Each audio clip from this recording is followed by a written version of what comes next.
चलिए चलिए दोस्तों, शुरू करने जा रहे हैं सुपर 300 रिवीजन। आइए दोस्तों, अपना इस वीडियो में आपको मैं एजेंडा बता देता हूं। गाइस, आप लोग फेस टू फेस बैठे हो और काफी सारे स्टूडेंट्स लाइव बैठे हुए हैं और ये वीडियो यूट्यूब पे जाने वाला है आज के सेशन खत्म होने के बाद। इस पूरे सेशन को अपन दो पार्ट्स में रिकॉर्ड करने वाले हैं और डिस्कस करने वाले हैं। मैं आपको भले आज यहाँ पे अपन साथ में बैठे हैं आपको पता नहीं चलेगा, पर जब आपको इसका बैकअप मिलेगा तो दो तरीके का बैकअप मिलेगा। पूरे क्वेश्चन का डिस्कशन एक तरफ हो जाएगा और सारे चैप्टर्स हम 15-15 मिनट में रिवाइज करने वाले हैं। जैसे हम शुरू करेंगे रेशियो, प्रपोर्शन, इंडाइसेस, इक्वेशंस। इन जिस सीक्वेंस में 9 चैप्टर्स हैं हमारे मैथ्स के, उस सीक्वेंस में पूरे के पूरे 9 चैप्टर्स को 15-15 मिनट में रिवाइज करेंगे। दोस्तों, मैं पढ़ाने नहीं वाला, अपन सब पढ़ चुके हैं, सारी चीजें आपके दिमाग में, फटाफट रिवाइज करेंगे। एग्जाम के एक दिन पहले मान लेते हैं आपको टेंशन आया सर की इंडाइसेस कैसे रिवाइज करें, चले जाना इंडाइसेस की वीडियो पे, 15 मिनट सारे पन्ने पलटवाऊंगा, पन्ने पलट लेना। ठीक है गाइस, चलिए स्टार्ट। चलिए, सुपर 300 चैप्टर वाइज क्वेश्चंस हैं। ये सारे वो क्वेश्चंस हैं आपके सामने जो मोस्ट रिपीटेड क्वेश्चंस हैं। कैसे क्वेश्चंस हैं? मोस्ट रिपीटेड, बार बार आते हैं, वेरिएशंस मिल जाएंगे हमको। हम क्या करने वाले, उसका एक वेरिएशन कवर करने वाले, बाकी 3 वेरिएशन करने का समय आज नहीं है। चलिए दोस्तों, शुरू करने जा रहे हैं। पहले रिवीजन से शुरुआत करते हैं, ratio, proportion and indices. Let's start guys. आइए दोस्तों, सबसे पहले रेशियो से बात करते हैं। सर, रेशियो का मतलब होता है कंपैरिजन ऑफ 2 और मोर क्वांटिटीज, जिसको एक्सप्रेस करते हैं ए अपॉन बी के फॉर्म में। ए होता है एंटीसीडेंट और बी होता है कॉन्सिक्वेंट, जिसको हम डिनोमिनेटर और डिनोमिनेटर भी कहते हैं। सर, रेशियोज के बहुत सारे फीचर्स हैं, जो सर्कल लगा है उसी को पढ़िए। रेशियो का कोई यूनिट नहीं होता, सेम काइंड के होना चाहिए। मतलब यदि आप स्पीड मेजर कर रहे हैं तो जो न्यूमिनेटर में बैठा है उसकी स्पीड भी किलोमीटर पर आवर होनी चाहिए और जो डिनोमिनेटर में बैठा है उसकी स्पीड भी किलोमीटर पर आवर। ऊपर की स्पीड है किलोमीटर पर आवर, नीचे की मीटर में कुछ दे दिया हुआ है, बात नहीं बनेगी। तीसरी बात, सेम यूनिट्स होना चाहिए, सेम काइंड होना चाहिए। आप स्पीड को मेजर करें तो स्पीड का मेजर स्पीड से होना चाहिए, स्पीड का मेजर वेट से नहीं कर सकते। Same kind, same unit. Same unit होने की वजह से यूनिट से यूनिट कैंसिल हो जाता है और आपका रेशियो हो जाता है यूनिट फ्री।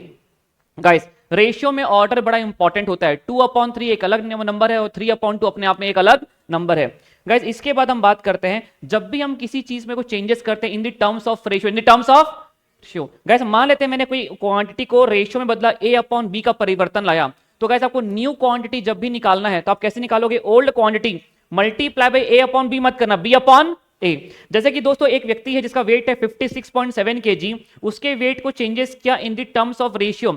यदि मैं एडिशन या सब्ट्रैक्शन कहता कि उसके वेट को 4 से बढ़ा दिया गया तो +4 कर देते, उसका वेट 4 यूनिट घट गया तो -4 कर देते। लेकिन मान लेते हमने कोई चेंजेस किया in the terms of ratio, तो न्यू क्वांटिटी कैसे निकालेंगे? Old quantity multiply inverse of ratio. यदि आपने चेंज किया है 7/6 तो न्यू क्वांटिटी निकालिएगा 6/7 से मल्टीप्लाई करके आपका नया वेट आ जाएगा।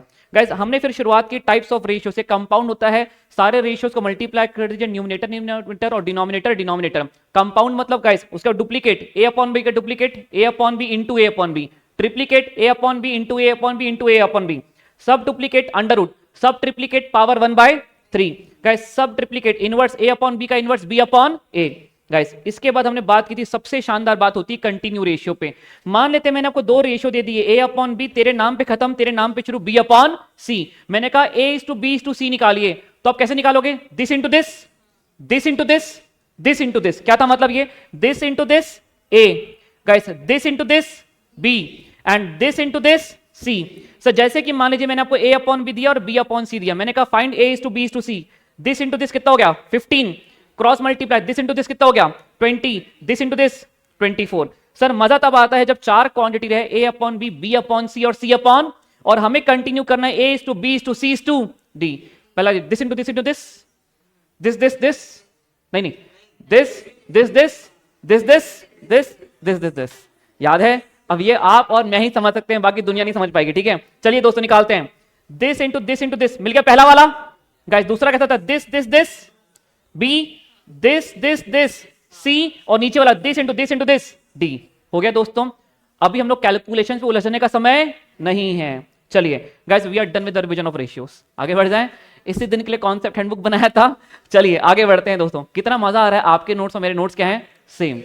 चलिए बात करते हैं दोस्तों प्रपोर्शन में। हम किसी भी चीज को प्रपोर्शन में तब कहते हैं, किसी भी चीज को प्रपोर्शन में हम तब कहते हैं guys when the two ratios are same, when the two ratios are मान लेते हैं एक रेशियो ए अपॉन बी और दूसरा रेशियो है सी अपॉन डी। यदि ए अपॉन बी और सी अपॉन डी रेशियो सेम है, यदि ए अपॉन बी 2/3 आ रहा है और सी अपॉन डी भी 2/3 आ रहा है, तो बोलेंगे टर्म्स आर इन प्रपोर्शन। कहेंगे टर्म्स आर इन, मतलब A B C D are in proportion. यदि ए अपॉन बी एक रेशियो है और दूसरा रेशियो है बी अपॉन सी, तो हम कहेंगे terms are in proportion, A B C are in proportion. तो गाइस यहां पे निकल कर क्या आता है, यदि दो रेशियो सेम होते हैं, दो रेशियो सेम होते हैं, तो हम कहते हैं A B C D are in proportion. Sir proportion में हमने छोटी मोटी बातें करी, क्रॉस मल्टीप्लीकेशन नहीं पढ़ना, ये नहीं पढ़ना, ये भी नहीं पढ़ना गाइस। थंब रूल ये मैंने कहा था आपको, इसको भी रहने दो, रुक जाओ, अब यहां पे रहने दो guys. Invertendo, alternendo, componendo, dividendo, componendo, dividendo, addendo, subtractendo. मैं 30 सेकंड दे रहा हूं, अपने नोट्स को देख लो, इस पे क्वेश्चन आएगा। ये पूछेगा आपसे कि बताइए which one of the following option is an invertendo. Invertendo मतलब क्या है दोस्तों, A upon B C upon D. यदि हमने एलएचएस में इन्वर्स किया और आरएचएस में इन्वर्स किया, तो रेशियो फिर भी क्या रहेंगे, सेम। मान लेते हैं आपने सिर्फ एलएचएस आरएचएस दोनों में इन्वर्स कर दिया, यदि यहां पे 3 आ रहा है अभी भी, तो यहां भी क्या आएगा 3। गाइस ऑल्टरेंडो, यदि आपने यहां पे बी और सी को इंटरचेंज किया, तो भी आपका एलएचएस इक्वल टू आरएचएस रहने वाला है। दोस्तों componendo, A plus B upon B is equal C plus D upon D. यदि ये सॉल्व करने के बाद आपका 5 आ रहा है, तो यहां भी सॉल्व करने के बाद आपको क्या आएगा, still the LHS RHS remains the same. Guys dividendo, a minus B upon B आपने निकाला और यहाँ पे c minus D upon D आपने निकाला, तो भी आप देखेंगे they are again LHS equal to RHS. Guys componendo dividendo साथ में लगा दिया, a plus B upon a minus B is equal to c plus D upon c minus D. आपसे इसमें क्वेश्चन कभी प्रैक्टिकल आ गया तो आप बिल्कुल भी बाउंड नहीं है प्रॉपर्टी लगाने के लिए। इस पे क्वेश्चन कैसे आए थे, हमने क्लास में किया था। ये आपको पूछेगा which one of the following is the true for the componendo dividendo. Option A आपको देगा a plus B upon a minus B, और दूसरा ऑप्शन देगा a minus B upon a plus B. पहले क्या आता है प्लस, नीचे क्या आता है माइनस। छोटी छोटी बातें याद रखना। गैस एडेंडो सबट्रैक्टेंडो कोई खास बात रिवीजन लायक नहीं है। गैस अब बात करते हैं रूल ऑफ एलिगेशन पे, फटाफट बात करें, 2 मिनट दोगे? सुनो गाइस, कभी कभी सुनिए, मैं आपको 2 मिनट में समझा दूंगा, बहुत इंपॉर्टेंट है ये बात। आपके पास लिखा हुआ नहीं तो आप लिख लेना मेरे साथ साथ, ये लिख लेना। सुनिए दोस्तों, यहां पे अपन बात करते हैं रूल ऑफ एलिगेशन बात क्या करता है, पहले समझ लो एक बार। सुनो, ये पूछ रहा है आपसे, देखिए एक है राइस 1, एक है इंग्रेडिएंट राइस 2। सुनना दोस्तों, एक है राइस 1 और एक है, दोनों का कॉस्ट प्राइस अलग है गाइस, दोनों का कॉस्टिंग अलग है। इसका प्राइस है x रुपीस, इसका प्राइस है y रुपीस। दोस्तों मैंने इन दोनों को मिक्स किया, मैं चाहता हूं मिक्स होने के बाद इसका सेलिंग प्राइस बने y रुपीस। कितना बने selling price? z rupees. Selling price क्या बने? यदि ये डिजायर्ड सेलिंग प्राइस प्राप्त करने के लिए इन दोनों को किस रेशियो में मिक्स करूं, ये पूछता है। तो गाइस आपको लगाना पड़ता है रूल ऑफ, आप एक इंग्रेडिएंट का कॉस्ट प्राइस रखिए यहां पे, दूसरे इंग्रेडिएंट का कॉस्ट प्राइस रखिए यहां पे, मिक्सचर का डिजायर्ड सेलिंग प्राइस रखिए यहां पे, रख दिया। अभी क्वेश्चन करेंगे, पहला ए को मिक्स करिए, आप ऐसा करिए दोस्तों, दिस माइनस दिस करिए, y माइनस जेड, इतना यूनिट ले लीजिए a, दिस माइनस दिस करिए x माइनस z, इतना यूनिट ले लीजिए b। रेशियो आ गया दिस अपॉन दिस। आइए क्वेश्चन से देखते हैं। देखो अब एक क्वेश्चन समझो, इन व्हाट रेशियो, किस रेशियो में इस राइस को, और एक और राइस है 70 किलो पे बिकता है, 70 रुपए पर किलो बिकता है, किस रेशियो में इसको मिक्स करें कि जो आपका मिक्सचर बने उसका गाइस सेलिंग प्राइस कितना रहे आपका, sorry the average cost price, mixture cost price क्या रहे आपका 65। सुनिए एग्जाम में आपको कैसे मैनिपुलेट करेगा, पूरा ध्यान दोगे एक बार गाइस, प्लीज प्लीज ध्यान दो, बड़ा अच्छा क्वेश्चन है। सुनिए, यहां भी हम पहले वाले इंग्रेडिएंट का कॉस्ट प्राइस रखते हैं, यहां भी दूसरे वाले इंग्रेडिएंट का हम कॉस्ट प्राइस रखते हैं, और मिक्सचर का हम यहां सेलिंग प्राइस नहीं रखते, क्या रखते हैं कॉस्ट प्राइस। लेकिन आपको क्वेश्चन में एग्जाम में क्या देगा, मैं इस मिक्सचर को बेचना चाहता हूं 100 रुपए में, जिसमें 25% मेरा मुनाफा है, तो मेरा कॉस्ट प्राइस कितना है उस मिक्सचर का 75 रुपए। तो गाइस यहां पे 100 ना रख के आप क्या रखोगे, यदि आपको उसने मिक्सचर को, जो मिक्सचर मिक्स किया आपने, उसका सीधे कॉस्ट प्राइस दे दिया है, तो यहां पे कॉस्ट प्राइस रखिए। आपको आपके जीनी बुक में एक क्वेश्चन मिलेगा, मैंने उसका सॉल्यूशन अपलोड किया, ढूंढोगे जाकर के एक बार देख लेना, ठीक है ना। आपको प्लीज एक क्वेश्चन मिलेगा जब सेलिंग प्राइस देख रखा है, तो सेलिंग प्राइस से प्रॉफिट हटा दिया, आपको मिक्सचर का कॉस्ट प्राइस मिल जाएगा, यहां पे रख दीजिए मिक्सचर का। बताइए ए का कितना यूनिट लूं, दिस माइनस दिस, 70 माइनस 65 5, और ये कितना लूं 50 माइनस 65, मॉड्यूलस लगाया था, नेगेटिव आएगा तो भी पॉजिटिव लेना, कितना आ गया आपका -15 आएगा, हम मॉड्यूलस लेते हो कितना आ गया 15। तो किस रेशियो में मिक्स करिए, 1/3 के रेशियो में मिक्स करिए, तो आपका मिक्सचर का सेलिंग प्राइस कितना आएगा, जो भी आप चाहते हैं। लेकिन हम डब्बे में सेलिंग प्राइस ना लगे, हम क्या लेंगे, cost price. Guys we are done with the revision of proportion. पता भी चला? चलिए गाइस एक बार इंडाइसेस भी रिवाइज कर लेते हैं, तो उसके बाद हम रेशियो प्रोपोर्शन इंडाइसेस के क्वेश्चंस करेंगे। बस इतने ही स्पीड से आपको पन्ने पलटने हैं एग्जाम के एक दिन पहले, और बाकी आपको करने हैं questions questions questions and questions. 300 कर लो, एलडीआर क्वेश्चंस कर लो, मोर देन सफिशिएंट है। नोट्स लेके जाना। आगे बढ़े, आइए फटाफट दोस्तों, बिल्कुल भी समय नहीं गवाने को। आइए सर, इंडाइसेस, जब भी हम किसी भी चीज को a की power b is equal to C के फॉर्म में लिखते हैं, this is known as indices, जिसमें ये होता है बेस, ये होती है पावर, इसे हम कहते हैं गाइस वैल्यू।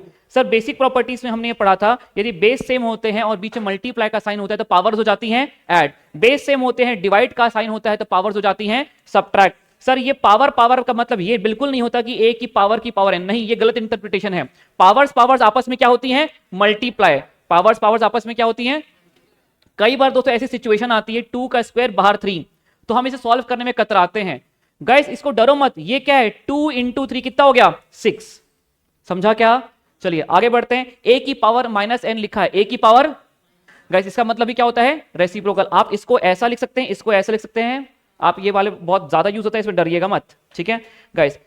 इसका मतलब होता है पावर 1/n, ये छोड़ दो, किसी भी चीज की पावर 0 क्या होता है, 1। आइए दोस्तों रिवाइज करने लायक बात है ये, यदि दोस्तों मैंने कभी भी किसी इसको रेसिप्रोकल किया, b/a किया, तो ऊपर पावर क्या आ जाएगी, -1। सर यदि मैंने आपका इसका इनवर्स कर दिया तो पावर में किससे मल्टीप्लाई कर दूंगा, जो भी एग्जिस्टिंग पावर है उसमें माइनस से मल्टीप्लाई मैं कर दूंगा। इसमें बहुत अच्छा क्वेश्चन एक बार आ चुका है, पीवाईक्यू में भी है और क्वेश्चन बैंक में भी है गाइस, सबसे बेहतरीन। यदि ये इनफाइनाइट तक जा रहा है तो इसका आंसर क्या आएगा आखिरी में, ये एग्जाम में क्वेश्चन नहीं आता। लेकिन यदि मान लेते हैं ये लिमिटेड नंबर ऑफ टाइम्स आ रहा है, 3 बार आ रहा है, √5 √5 √5, इनफाइनाइट तक टच नहीं कर रहा है, कितने बार आ रहा है, 3 बार। फालतू का अंडर हटाओ वाले में मत जाना, आप क्या करना, चुपचाप a की पावर 2 की पावर n -1/2 की पावर n। मान लेते हैं √5 √5 3 बार आ रहा है, तो आपका a कितना हो गया, 5। 2 की पावर n कितने बार रिपीट हो रहा है, 3 बार। 2 की पावर 3 कितना हो गया, 8। 8 -1 7, तो ये आ गया 5 की पावर 7/2 का क्यूब कितना, सॉरी 2 का क्यूब कितना, 8, तो 5 की पावर 7/8। यदि √6 5 बार आ रहा है तो a आपका क्या है, 6, और n क्या है आपका, कितने बार वो आ रहा है। क्या ये शॉर्टकट याद रखोगे? आइए दोस्तों, हमने यहां पे बहुत डिटेल में बात करी थी, इसको रिवीजन करने की जरूरत नहीं है, बस मैंने आपको यह बताया था यहां पे कि जब प्रॉपर्टी तभी काम करती है जब उनके बीच में होता है मल्टीप्लाई या डिवाइड। यदि इनके बीच में प्लस का साइन है दोस्तों तो बात नहीं बनती। हमने यहां पे यह सीखा था, कई बार हमारे यहां पे तो दिमाग चमक जाता है कि बेस से में तो पावर को ऐड कर दे, लेकिन हम यहां पे कभी कभी सोच नहीं पाते कि यहां पे यदि पावर में प्लस है तो उसको वापस स्प्लिट बैक कर दें हम लोग। यदि पावर में प्लस है तो मल्टीपल बेस में स्प्लिट हो जाएगा, लेकिन पावर में यदि मल्टीप्लाई है तो ये स्प्लिट बैक नहीं होगा। गाइस यदि मान लेते हैं ऐसा है 2 की पावर 3 -2, तो क्या स्प्लिट हो जाएगा ये, हाँ, 2 की पावर 3 डिवाइड बाय 2 की पावर 2। होता क्या है, हम प्रॉपर्टी को ऐसे याद करते हैं और प्रॉपर्टी ऐसे याद करने की भी जरूरत पड़ जाती है। जब ऐसे प्रॉपर्टी को सोचना पड़ता है रिवर्स, तो कई बार स्टूडेंट्स का दिमाग काम नहीं करता। इसे आप ऐसे ध्यान रखिएगा, यदि पावर में है प्लस और पावर में है माइनस तो ये स्प्लिट बैक हो जाएगा। यदि पावर में मल्टीप्लाई डिवाइड है तो स्प्लिट करने की जरूरत ही नहीं पड़ेगी आपको। Are you getting my point guys? चलिए दोस्तों, यहां पर बहुत बहुत इंपॉर्टेंट है आपके अटेम्प्ट के लिए, वो है ये वाला नोट जिसपे अभी एलडीआर क्वेश्चन में मैंने पार्ट डाला हुआ है क्वेश्चन, उसको रिवाइज करेंगे क्वेश्चन के माध्यम से। लेकिन इसे रिवाइज करिए, यदि यहां पे आपको x is equals to a की पावर, सुनिए यहां पे यदि आपको दिया है माइनस, यहां पे याद रहो, यदि यहां पर मैंने आपको दिया है तो मांगूंगा मैं आपसे क्वेश्चन में प्लस, तो मैं आपसे मांगूंगा बता भाई x³ प्लस 3x, मांगूंगा मैं प्लस, लेकिन आंसर क्या आएगा आपका, a -1/a। यदि यहां पे मैंने दिया है प्लस तो मांगूंगा क्या मैं आपसे, x³ माइनस, लेकिन आंसर आपको क्या रहेगा, a +1/a। यदि ये दिया है तो मैं आपसे ये मांगूंगा, ये मांग ही नहीं सकता। याद है दोस्तों ये बात? तो इसका आउटकम क्या लिखोगे डायरेक्टली आप लोग, a +1/a, और इसका outcome a -1/a। Guys is this point clear? लेकिन सुनिए, एक क्वेश्चन एग्जाम में आया था, आपसे ये ना मांग के आपसे मांगा था 3x³ -9x, तो आपने जो भी निकाला उस पूरे को किससे मल्टीप्लाई कर देना आखिरी में, 3 से। एक क्वेश्चन किया था हमने क्वेश्चन बैंक में, याद है? चलिए दोस्तों, के कॉन्सेप्ट हो गया, यहां पे जिंक कॉपर इसकी कोई बात ही नहीं है। और दोस्तों हाँ, ये वाली बात इंपॉर्टेंट है, कभी मैंने कह दिया कि इंडाइसेस को लॉग में कन्वर्ट करिए डायरेक्टली, इंडाइसेस को, तो गाइस क्या करना, ये x इज इक्वल टू क्या रहेगा, log b upon log a। Guys ये क्या है अल्टीमेटली, गाइस पावर रह जाएगी एक तरफ, और आएगा log b divided by log a। ये वाली बात मैं चाहता हूं आप डायरेक्टली याद रखो, कई बार क्वेश्चन में यूज आएगी। ठीक है guys, here we are done with the powerful revision of ratio, proportion and indices. अब 10-10 क्वेश्चन के तड़के लग गए तो कॉन्फिडेंस छप्पर फाड़ के आ जाएगा। शुरू करें, चलिए दोस्तों अब रिवीजन शुरू करते हैं चैप्टर लॉगरिथम का। 15 मिनट रिवीजन। आइए लेट्स स्टार्ट। सर डेफिनेशन से हम शुरुआत करते हैं। सर लॉगरिथम का मतलब होता है सर जब भी हमें वैल्यू कैलकुलेट करना है, हमारे पास चैप्टर है इंडाइसेस। जब भी हमें क्या कैलकुलेट करना है, वैल्यू, तो चैप्टर क्या है हमारे पास, इंडाइसेस। लेकिन सर जब भी हमें पावर कैलकुलेट करना है so we need a chapter, और उस चैप्टर का नाम क्या है, लॉगरिथम। सर देखिए इंडाइसेस हमें कैलकुलेट करके देता है वैल्यू और लॉगरिथम हमें कैलकुलेट करके देता है पावर। हमने यहां से कंक्लूड किया कि लॉगरिथम कुछ नया नहीं दोस्तों, इंडाइसेस का ही रूप परिवर्तन है। इसी चीज को एक नए अंदाज में लिख दिया जिसका दोस्तों आउटकम पावर था, इसकी आउटकम थी वैल्यू। लॉग लगाया, बेस को लिखा यहां पे, वैल्यू को लिखा इनपुट में, और आउटकम में मेरा पावर आ गया बाहर m। दोस्तों मतलब इसी का रूप परिवर्तन, लॉग, बेस को लिखिए यहां, वैल्यू को लिखिए अंदर, और आउटकम में क्या जाती है, पावर। इसलिए जब मैं आपसे पूछता हूं कि हमें इंडाइसेस क्या देता है, वैल्यू, और लॉग हमें क्या देता है, पावर। गाइस इसके बाद हमने शुरुआत किया, सर हमने सबसे पहले आपने जब ये कंक्लूड किया कि लॉगरिथम का आविष्कार हुआ ही इंडाइसेस से है, तो क्या ऐसा कोई रास्ता है क्या कि वापस हम इंडाइसेस पे जा सकते हैं? बिल्कुल है। आपको जब भी किसी लॉग को इंडाइसेस में कन्वर्ट करना है, बेस को लेके जाइए उधर, उधर जो भी चीजें बना दो इसकी पावर, रह जाएगी सबसे इंपॉर्टेंट वर्ड उस वर्ड से क्या क्रैक हुआ था हमारा, चेन बेस्ड प्रॉब्लम। अभी देखेंगे गाइस, बेस को लेके जाओ उधर, उधर जो भी चीजें बनाओ पावर, रह जाएगी उस लॉग की वैल्यू। गलती क्या करते हैं, इसको पावर बना देते, बेस को लेके जाते उधर और उसको पावर बना देते हैं। ये क्या होता है, गलत। सही क्या है, ये हो गया दोस्तों। इसके बाद हमने इसकी बेसिक प्रैक्टिस करने के बाद हमने शुरुआत की थी इसकी प्रॉपर्टीज। फटाफट मुझे बताइएगा, मल्टीपल लॉग है, बीच में है प्लस का साइन, वैल्यूज क्या हो जाएंगी, मल्टीप्लाई। मल्टीपल लॉग है, बीच में है माइनस का साइन, वैल्यूज क्या हो जाएंगी, डिवाइड। सबसे बड़ा मंथन यहीं पे होता है, हम प्रॉपर्टी को ऐसे याद करते हैं और एग्जाम में क्वेश्चन आता है उल्टा। गाइस यदि यहां पे है मल्टीप्लाई तो स्प्लिट हो जाएगा मल्टीपल लॉग में, यहां पे है डिवाइड तो भी स्प्लिट हो जाएगा ये मल्टीपल, लेकिन इसके अलावा यहां पे कोई भी साइन है प्लस या माइनस तो स्प्लिट बैक नहीं होगा। ये पॉइंट क्लियर है गाइस। बेस और वैल्यू को आपने किसी भी तरीके से सेम कर लिया, it will reduce to 1। Base के ऊपर कोई पावर है, वैल्यू के ऊपर कोई पावर है, वो डायरेक्टली आगे आ जाएगी। यदि बेस में कोई पावर है तो वो रेसिप्रोकल होकर के आगे आ जाएगी। सर इसके साथ साथ हमने याद किया कि log 1 चाहे बेस कुछ भी हो, it is always equal to 0। हो गया दोस्तों, आगे बढ़े। चलिए दोस्तों यहाँ पे बेसिक क्वेश्चन की प्रैक्टिस करने के बाद ये वाला हमने पार्ट रिवाइज कर लिया। आइए सर हमारा दिमाग ये खराब होता है, चैप्टर तो इतना सा है फिर भी इतना वास्ट क्यों लगता है। अलजेब्रा की सबसे बड़ी खूबी ये होती है दोस्तों, इसे क्वेश्चन की शुरुआत कैसे करें यही चैलेंजिंग जॉब है। जब भी लॉगरिथम का सवाल आपके सामने आता है, आप सबसे पहले ये देखिए क्या सवाल में मल्टीपल लॉग है, बोलो हाँ। देखिए क्या उसके बेस सेम है, हाँ। यदि बेस सेम है तो पक्की बात है प्रॉपर्टी काम कर जाएगी, लेकिन बेस सेम नहीं है तो जान की बाजी लगा दो। स्टेप नंबर 2 कहता है पहले बेस को सेम बनाओ। जैसे कि दोस्तों यहां पे 2 4 8 है तो नहीं, पर बना सकते हो क्या सेम, हाँ। 2 का स्क्वायर 2 का क्यूब, ये 2 को लेके आओ आगे, 2 को लेकर के आओ आगे। सिंस बेस की पावर है तो डायरेक्टली आगे आएगा कि रेसिप्रोकल होके, और यदि वैल्यू की पावर होता तो directly. Sir step number 3, sir अरे मल्टीपल लॉग है ही नहीं, step 1 fail, step 2 fail. Step 3 कहता है तू टेंशन मत ले, एक ही लॉग होगा तो बेस और वैल्यू को सेम बना। ऐसा बनाने से, सेम बनाने से क्या होगा, वो रेड्यूस हो जाएगा किस पे, 1 पे।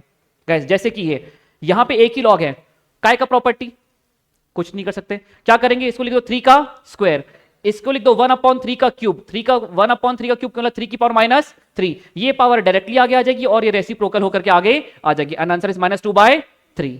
हो गया दोस्तों। गाइस स्टेप नंबर 4 बेहतरीन स्टेप था। सर हमने प्रॉपर्टी सीखी है नंबर के बीच में इंडाइसेस चैप्टर में, लॉग के बीच में लॉगरिथम चैप्टर में। ऐसी कोई प्रॉपर्टी बनी ही नहीं जो कौन नंबर और लॉगरिथम दोनों के बीच में लगे। इसके लिए स्टेप नंबर 4 का जन्म हुआ। जब भी ऐसी कोई सिचुएशन आ जाए, convert the constant into your required log. जैसे कि मुझे यहां पे 1 को कन्वर्ट करना है, चाहूं तो मैं log 10 टू द बेस 10 लिख सकता हूं। क्यों, 10 टू द 10 द बेस पे क्या होता है हमारा 1, लेकिन ये करके तो कर क्या लेगा, यहां बेस 2 है तो यहां पे 10 है, प्रॉपर्टी लगा पाएगा क्या, कन्वर्ट करना ही है तो कुछ ऐसा करना भाई कि प्रॉपर्टी भी लगा पाए। 2 माना, ऊपर भी 2 मान दे, क्या ये भी हमारा 1 होता है। और ऐसा करने से हुआ क्या, हम प्रॉपर्टी लगाने के लिए एलिजिबल हो गए। ये पॉइंट क्लियर दोस्तों। क्वेश्चन एग्जाम में आया था ये वाला, याद है, चेन बेस चेंजिंग में आएगा। यदि मुझे इसको कन्वर्ट करना है तो क्या करूं, log 10 टू द बेस 10 की a to the base a। उससे हुआ क्या, बेस सेम हो गए, प्रॉपर्टी काम कर गई, है ना। 4 स्टेप इसके बाहर कुछ आता नहीं है। सर इसके बाद हमने बात को आगे बढ़ाए और सबसे पहली category of question basic level 2 गया था हमारा। फाइंडिंग वैल्यू प्रॉब्लम कहता है जब भी आपको कोई 2 लॉग की वैल्यू दी है और तीसरा लॉग जनरेट करना है आपको, तो जो गिवन है उसका यूज करिए। सर जो चीज गिवन है उसका यूज कितने बार कर सकते हैं? जितने बार आप चाहो उतने बार कर सकते हैं। सर जो चीज हमें ऑलरेडी पता है क्या उसका भी यूज कर सकते हैं क्या? जैसे कि log 1 क्या होता है? 0। log 10 टू द बेस 10 क्या होता है? 1। ये चीज नहीं दिया तो भी आप यूज कर सकते हो क्या? हाँ। जैसे कि दोस्तों 2 और 3 का वैल्यू दिया, आपको 6 बनाना है, तो 2 और 3 का यूज करिए और 6 बनाइए। 2 + 3 नहीं, 2 × 3। सर 2 × 3 सिंगल लॉग है, वैल्यूज में मल्टीप्लाई का साइन, क्या स्प्लिट बैक कर दूं? log 2 + log 3। क्या log 2 का वैल्यू दिया है? हाँ। क्या log 3 का वैल्यू दिया है? हाँ। ऐड मारिए और आंसर को घर लेकर जाइए। गाइस हमने यहां पे बात किया था सर यदि कोई चीज डेसिमल में है, डेसिमल में हम सोच नहीं पाते, convert the decimal into a number. याद है दोस्तों ऐसा वाला क्वेश्चन था, log 3 का वैल्यू दिया है x, सुन लो एक बार, log 5 का वैल्यू दिया है y, log 1.5 का वैल्यू निकालना है। सबसे पहले क्या करोगे? log 15/10। सर ये 10 अपने आप लेकर क्या आ गया? अरे टेंशन क्यों ले रहा है? 10 नहीं दिया तो भी तुझे 10 की वैल्यू पता है क्या? हाँ। सिंगल लॉग है, पावर में वैल्यू में डिवाइड है, स्प्लिट बैक हो जाएगा। हाँ। log 15 - log 10। गाइस जो चीज दिया है उसका यूज कर रहे हो, 15 बनाओ। log 5 × 3 - log 10। क्या इसको स्प्लिट बैक कर दूं? log 5 + log 3 - log 10। Sir log 10 use करने की हिम्मत कैसे हुई? हिम्मत वाली क्या बात है? क्या इसकी वैल्यू आपको ऑलरेडी पता है? हाँ। जो चीज पता है यूज कर सकते हैं। 1 ये x ये y, आ गया आंसर। हो गया दोस्तों बेस फाइंडिंग वैल्यू प्रॉब्लम। इसके बाद सर हमने शुरुआत करी थी यहां पे सबसे खतरनाक खूंखार चेन बेस्ड प्रॉब्लम। गाइस जब भी लॉग की चेन बनती है, जब भी लॉग की, गाइस इसमें मैंने बहुत अच्छा अपन डिस्कस किया था 45 मिनट, अभी मैं मजबूर 5 मिनट के अंदर खत्म करना। शुरू करें। लॉग की चेन बन गई, will start eliminating the log from last वाला लॉग। लेकिन आखिरी वाले लॉग में यदि वेरिएबल आ जाए तो कहां से एलिमिनेट करेगा? पहले वाले लॉग से। हो गया दोस्तों। बीच में लॉग आ जाए, एंडिंग से शुरुआत करो, जब वहां पे पहुंचो फिर स्टार्टिंग से आ जाओ। गाइस ये वाला क्वेश्चन देखिए, log 3 log 2 log 2 256। क्या चेन है लॉग की? सबसे पहले किसको एलिमिनेट करेंगे? इसको। जान की बाजी लगा दो, बेस और वैल्यू को सेम बनाओ। 256 होता है 2 की पावर 8, 2 की पावर 8 लिखने से 8 आ गया और ये पूरा क्या हो गया? 1। तो इस पूरे को मिटा के क्या मैं 8 लिख सकता हूं बस? अब लॉग में 2 लॉग बच गए। क्या इस 8 को मैं कुछ कर सकता हूं क्या? 2 का क्यूब। सर 3 आ जाएगा, पूरा एलिमिनेट हो गया, इस पूरे को मिटा के 3 लिख दिया। log 3 टू द बेस 3 कितना? 1। Guys this is chain based problem. चलिए फिर बात करते हैं बेस चेंजिंग थ्योरम की। बेस चेंजिंग थ्योरम गाइस, जब हमारे पास एक सिंगल लॉग होता है, हमारे पास 2 ऑप्शन है। बेस चेंजिंग बोलता है तेरी मर्जी, तुझे जो बेस बनाना है बना। पहली बात तो जब भी आप किसी लॉग का रेसिप्रोकल करते हैं, किसी भी लॉग का, तो बेस और वैल्यू क्या हो जाती है? इंटरचेंज। जैसे मैंने इसका रेसिप्रोकल मारा, ये हो गया b इधर और बेस हो गया a। लेकिन मान लेते मुझे मन चाहा बेस बनाना है, तो आप इसको मल्टीपल लॉग में स्प्लिट कर दो, log a/ log b, और बेस की जगह खाली है, मन चाहा बेस बना लो। इसी वजह से इस प्रॉपर्टी को कहा जाता है बेस चेंजिंग थ्योरम। क्या पॉइंट क्लियर है दोस्तों? गैस प्रिंसिपल आइडेंटिटी की जरूरत नहीं है, ये कॉन्सेप्ट हमने पढ़ लिया है। अज्यूमिंग वैल्यू टेक्निक अपन क्वेश्चन में देखेंगे, ये ट्रिक इंपॉर्टेंट है। Guys how to calculate the value of any log? Under root 13 times, बोलो under root 13 times -1 multiply by 35558। ये एग्जाम के एक दिन पहले नहीं रिवाइज किया तो भी दिमाग में है? हाँ। ऐसा नहीं एग्जाम के एक दिन पहले देखूंगा। ये जो सिचुएशन होती है पता है क्या होता है? ये सिचुएशन आपको कहां पे लेके जाती है? एग्जाम के एक दिन पहले देखूंगा, फिर सो के बोलते हो सुबह उठ के देखूंगा, फिर बोलते हो एग्जाम के सेंटर में जाके भी देखूंगा एक बार। ये सिचुएशन में एक भी चीज मत रखना। होता है ऐसा ना, सुबह देख लूंगा एक बार, नहीं कुछ भी नहीं। अंडर रूट 12 टाइम्स नहीं है यहाँ पे, under root 13 times. Guys here we are done with this. Characteristics और मैंटिसा भी एग्जाम के लिए रेलेवेंट नहीं है, समय मिलेगा तो देख लेना एक बार। चलिए गाइस यहाँ पे हमारा लॉगरिथम का रिवीजन होता है खत्म, अब क्वेश्चंस के तड़के लगाना शुरू करते हैं। चलिए दोस्तों शुरू करते हैं revision of the chapter equations. Sir ये बैकग्राउंड तो सब ठीक है, यहां पे शुरुआत करूं। सर हमारा इस चैप्टर में एक ही एम है, to find the value of x. Sir इस x की वैल्यू को निकालने के लिए 3-4 अलग अलग नाम दिए गए। यदि मैं कहता हूं रूट्स ऑफ द इक्वेशन, या मैं कहता हूं सॉल्यूशन ऑफ द इक्वेशन, या तो मैं कहता हूं find the value of x, इन सभी शब्द का एक ही मतलब है, ऐसी x की वैल्यू प्राप्त करिए जो आपको LHS इक्वल टू RHS दे। सर अब बात ये होती है हमारे सिलेबस में एप्लीकेबल है 3 तरह के equation, linear, quadratic and cubic. Linear equation in 1 variable, 2 variable and 3 variable. Linear equation in 1 variable को सॉल्व करने का कोई स्पेसिफिक तरीका नहीं है। x को करो एक तरफ, बचा कुचा एक तरफ। लेकिन दोस्तों इसको मैंने कहा था ऐसे क्वेश्चन जब भी आएंगे you always have to prefer option to question. आप ऑप्शन से जाइए, एक्स की वैल्यू पुट करिए, जिसने भी आपको एलएचएस इक्वल टू आरएचएस कर दिया वो ऑप्शन करेक्ट है। गाइस अब आते हैं, हमारी शुरुआत हुई थी यहाँ पे linear equation in two variable से। सर यहाँ पे दो तरीके के मेथड हैं, एक है एलिमिनेशन, दूसरा है क्रॉस मल्टीप्लीकेशन। क्रॉस मल्टीप्लीकेशन तब तक ठीक था जब तक मैट्राइसेस नाम का चैप्टर आपके सिलेबस में था, बट हमारा कोई भी पेपर मेथड बाउंड नहीं करता हमें, ये मेथड से करेगा तो नंबर देंगे, जा चेक कर ले रफ पेज हमारा, ठीक है ना। तो हम मेथड बाउंड नहीं है। सो गाइस पहला प्रेफरेंस हम देंगे किसको, रिवर्स अप्रोच। लेकिन कभी कभी हमें एलिमिनेशन मेथड आना चाहिए दोस्तों, इसलिए एक बार रिवाइज करते हैं। यहां पे x और y का वैल्यू निकालना है तो क्या करेंगे, हम x का कोएफिशिएंट सेम कर देंगे। कैसे, ऊपर मल्टीप्लाई करेंगे 5 से, नीचे मल्टीप्लाई करेंगे 2 से। x को एलिमिनेट किया, y का वैल्यू निकाला, y को पुट करके x का वैल्यू निकाल लिया। इस मेथड को क्या कहते हैं, एलिमिनेशन टेक्निक। सर लेकिन लीनियर इक्वेशन इन 3 वेरिएबल को सॉल्व करने के लिए कोई स्पेसिफिक मेथड नहीं है, तो हम पहले हमेशा क्या करेंगे, रिवर्स अप्रोच। ये वाली जो टेक्निक है दोस्तों, मैट्राइसिस टेक्निक, कोई काम की नहीं है, ये मैंने शौक के लिए पढ़ा दिया था बस, ठीक है ना, कि भैया आता है, ऐसा नहीं मेथड नहीं है। और दोस्तों ये जो आप देख रहे हो, ये जो हरकत करते थे यहाँ पे, इसी को कहते थे हम, सुनो एक बार, इसी को हम कहते थे दोस्तों क्रॉस मल्टीप्लीकेशन। लेकिन हमारे पास कोई चीज नहीं है, हम जब भी 3 वेरिएबल सॉल्व करना है we will always prefer option to question. X y z 3 variable हैं, 3 इक्वेशंस रहेंगे, वो इक्वेशन करेक्ट हो जाएगा जो तीनों इक्वेशन को सेटिस्फाई करे। 2 को सेटिस्फाई कर रहा है, तीसरे को नहीं कर रहा है, तो वो ऑप्शन क्या कहलाएगा, गलत। गाइस आइए चैप्टर की शुरुआत होती है हमारी क्वाड्रेटिक से, शुरू करें। गाइस क्वाड्रेटिक इक्वेशन मतलब ऐसे इक्वेशन जिसकी हाईएस्ट पावर क्या है, 2। सर मतलब जितनी पावर होगी एक्स के उतने वैल्यूज होंगे। लीनियर इक्वेशन में हाईएस्ट पावर क्या थी, 1, इसलिए एक्स वाई की एक ही ऐसी वैल्यू थी जो आपको एलएचएस इक्वल टू आरएचएस करती थी। क्वाड्रेटिक में हाईएस्ट पावर क्या है, 2, तो इसका मतलब यह होता है कि एक्स की सिर्फ 2 वैल्यूज हैं जो आपको एलएचएस इक्वल टू आरएचएस करेंगी। सर इसको निकालने के 2 तरीके, पहला था फैक्टराइजेशन, दूसरा है फॉर्मूला। फैक्टराइजेशन कहता है भाई a इंटू सी का एलसीएम ले, a इंटू सी का एलसीएम ले, और इन फैक्टर्स को कुछ इस प्रकार यूज कर कि प्लस माइनस करने पे मिल जाए b और मल्टीप्लाई करने पे मिल जाए c। दोस्तों हमने फैक्टराइज कर लिया था यहाँ पे, लेकिन मान लेते हैं कभी कभी फैक्टराइजेशन काम नहीं करता, तो श्रीधराचार्य ने एक फॉर्मूला दिया, माइनस बी, नाम अजीब है पर हाँ उन्हीं के नाम से फॉर्मूला जाना जाता है, minus b plus minus under root of b square minus 4ac upon 2a। Guys एक बार प्लस के साथ एक बार माइनस का, सुबह शाम गोली खाइए, 2 3 और 2 आपको मिल जाएगा, ठीक है। चलिए अब आते हैं दोस्तों असली पार्ट पे, नेचर ऑफ द रूट्स।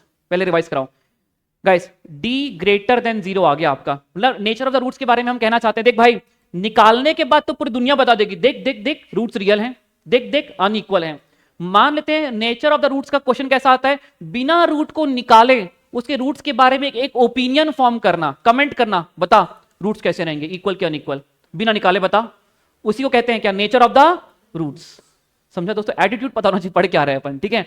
मान लेते हैं, चल नहीं निकालूंगा रूट्स, ले लिया तेरा चैलेंज, मैं निकालूंगा लेकिन डी, ठीक है ना। डी यदि आ गया ग्रेटर देन, सॉरी डी आ गया आपका इक्वल टू 0, तो हम कहेंगे रूट्स आर रियल, ठीक है, एंड इक्वल।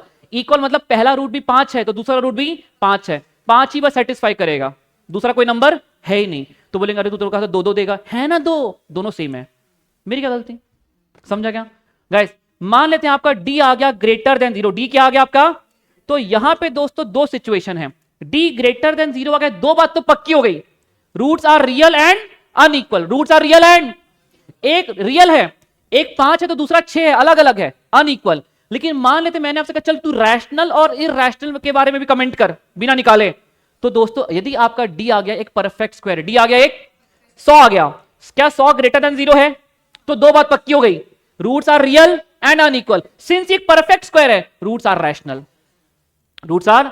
लेकिन मान लेते हैं आपका डी आ जाता आपका 8, क्या 8 इज ग्रेटर देन 0, बोलो हाँ, roots are real, roots are unequal, लेकिन अब रैशनल नहीं है, इरैशनल है, अरे है ना स्क्वायर, अरे 2 का क्यूब है, ये परफेक्ट स्क्वायर है क्या, नहीं, हाँ 4 आता, रैशनल। सो गाइस अब डी लेस देन आ गया तो roots are imaginary and conjugate sets, याद है आयोटा करके पढ़ा था अपन ने, मैंने बताया था कभी एग्जाम में आता नहीं पर हमने निकाला था, याद है ये, ठीक है। सुनिए गाइस हमने यहाँ पे क्वेश्चंस किए थे इसी चीजों के जो हमने ऊपर डिस्कस कर लिया।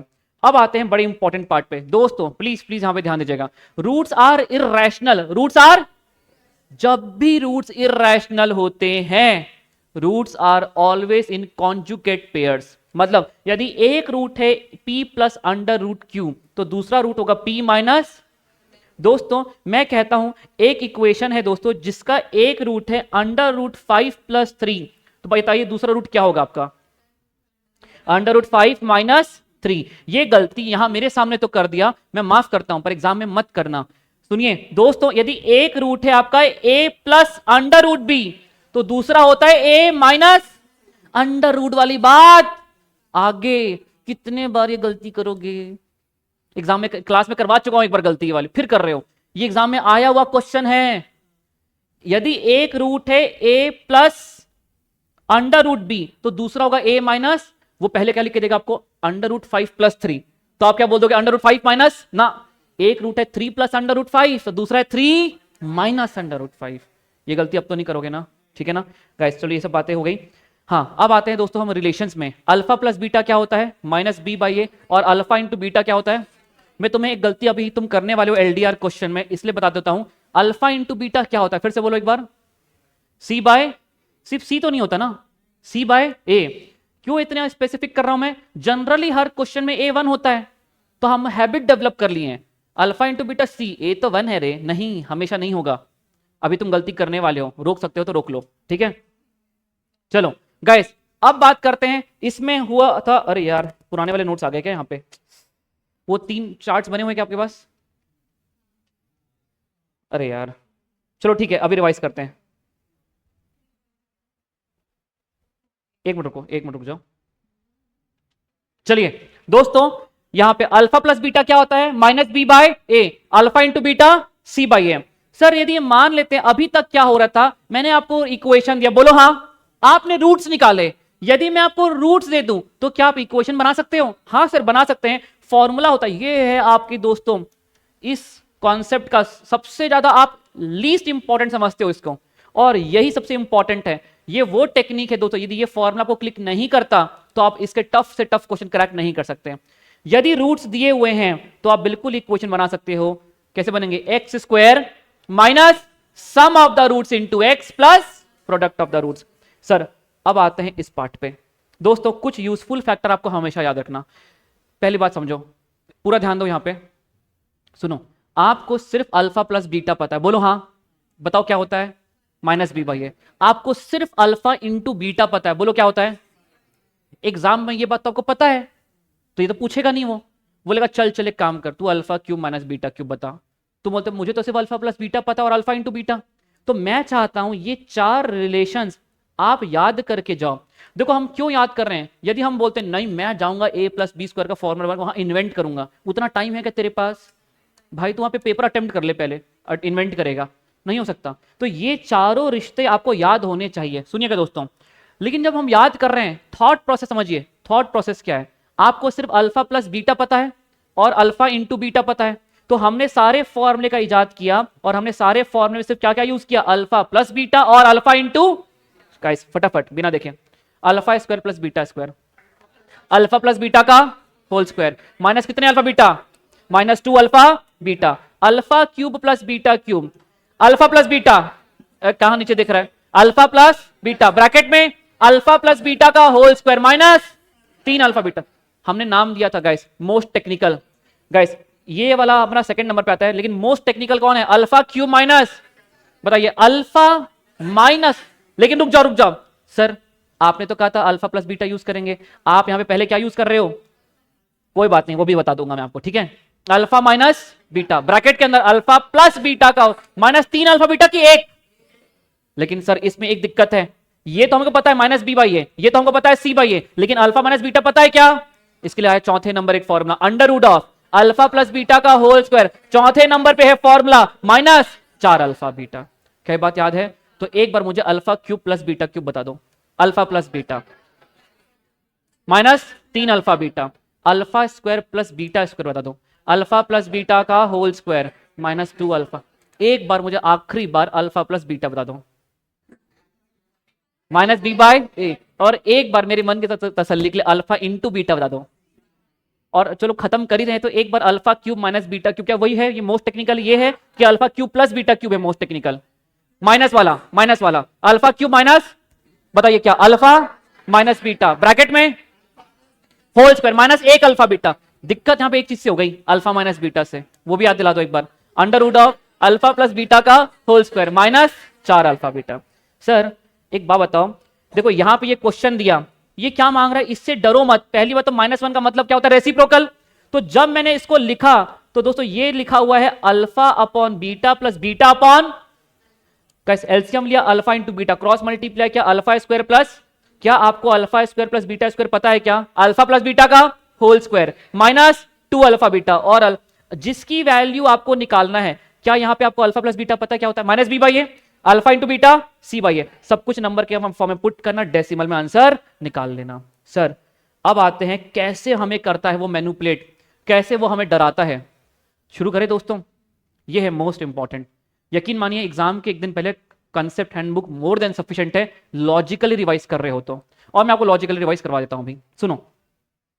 मैंने कहा देख भाई एक इक्वेशन बना जिसके रूट है 5, 7 और 5, easy question, x square minus sum of the roots into x plus product of the roots. कोई दिक्कत, कहीं कोई दिक्कत दोस्तों नहीं। अब सुनिए, एक इक्वेशन बनाओ, हाँ चल बना लेंगे, उसमें क्या है, जिसका रूट होगा ये और ये, अच्छी बात है। लेकिन दोस्तों यहां पे हो क्या रहा है, ये आपका फैक्टराइज हो जाता है। देखो फैक्टराइज करके देखो इसको, आप 6 को फैक्टर करो क्या होगा, 2 और 3, ठीक है, -2 और -3 लिखोगे आप, -5 मिल जाएगा, मल्टीप्लाई करके +6 मिल जाएगा। आपने यहां पे अल्फा और बीटा की वैल्यू को नंबर में निकाल लिया, यहां पे पुट करके आपने इसको भी नंबर में कन्वर्ट कर लिया। कोई दिक्कत आई क्या आपको, नहीं। गाइस ये देखिए, यहां पे आपने इसको नंबर में निकाल लिया, फिर आपको एक ऐसा इक्वेशन बनाना है जिसका रूट होगा ये और ये हो गया आसान कैटेगरी, इंस्टीट्यूट की सबसे महान कैटेगरी। सुन भाई, एक इक्वेशन है जिसके रूट है अल्फा और बीटा, तू एक ऐसा इक्वेशन बना जिसके रूट्स होंगे ये, बोलो हाँ। प्रॉब्लम ये सब ठीक है, फिर से अल्फा बीटा निकाल लेते हैं, कोशिश करो फैक्टराइज करने की। 4 का एलसीएम लिया, 2 और 2, 2 और 2 से 3 नहीं बन सकता, तो आपने कहा 4 और 1 ले लेते हैं हम आंसर। जब आपने 4 और 1 लिया तो आपने कहा 4 प्लस 4x माइनस x, लेकिन जब आपने माइनस किया तो 3x तो मिल गया, पर जब आपने 4 और -1 को मल्टीप्लाई किया तो -4 मिल रहा है। तो हमें लगता है क्वेश्चन गलत है, क्वेश्चन गलत नहीं है, यहां पे अल्फा और बीटा को निकाला। तो दोस्तों यहां पे इसकी वैल्यू कैसे निकालेंगे हम, by using the useful factor. और इसीलिए दोस्तों यहां पे अल्फा प्लस बीटा का होल स्क्वायर क्या हो जाएगा, -b/a का होल स्क्वायर। और अल्फा माइनस बीटा आपको पता है क्या, वो चौथा वाला फॉर्मूला, उसका स्क्वायर कर दिया तो अंडर रूट हट गया। आपने इसको और इसको नंबर में कन्वर्ट किया, पर कैसे कन्वर्ट किया, यूजफुल फैक्टर। समझा क्या दोस्तों। और यदि ये ब्रेक हो गया, आसान नहीं हुआ, ये ब्रेक नहीं हुआ, useful factor. Is this point clear guys. एक बार को देखना है तो अभी के देख ले और अभी खत्म करो, लिखा हुआ आंसर एक बार देख के खत्म करो। पर इसको एग्जाम के एक दिन पहले नहीं भी देखा तो आपको क्लिक करना चाहिए, आपको ये मोटिव है अपना। बढ़ जाऊं आगे, चलिए दोस्तों। सर हमारा दिमाग तब खराब होता है जब क्वेश्चन आता है वेरिएबल के फॉर्म में। क्वेश्चन किस में आता है दोस्तों, वेरिएबल के फॉर्म में। अब दोस्तों जब भी क्वेश्चन वेरिएबल के फॉर्म में आए तो मैंने कहा था दोस्तों, ऐसे रूट्स मान लीजिए जो क्वेश्चन की डिमांड को पूरा करे, ऐसे रूट्स मान लीजिए क्वेश्चन की डिमांड को। ऐसा करने से क्या होगा, ऐसा करने से दोस्तों आप क्या करोगे, एक इक्वेशन बना पाओगे। देखो जैसे कि अभी क्वेश्चन आएगा एलडीआर में, आप खुद करना, ये वाला क्वेश्चन मैं क्रैक कराता हूं गाइस। कंडीशन ये है कि one root is thrice of the other, one root is, और ये पूरा क्वेश्चन वेरिएबल के फॉर्म में, ऑप्शन भी वेरिएबल के फॉर्म में, हम नहीं चेक कर सकते। उसने क्या शर्त लगाया, one root is thrice of the other. तो एक को रूट को माना 1, तो दूसरा रूट थ्राइस मतलब कितना हो गया, 3। यदि आपको रूट्स पता है तो क्या आप इक्वेशन बना सकते हो क्या, हाँ, x square minus sum of the roots into x plus product of the roots.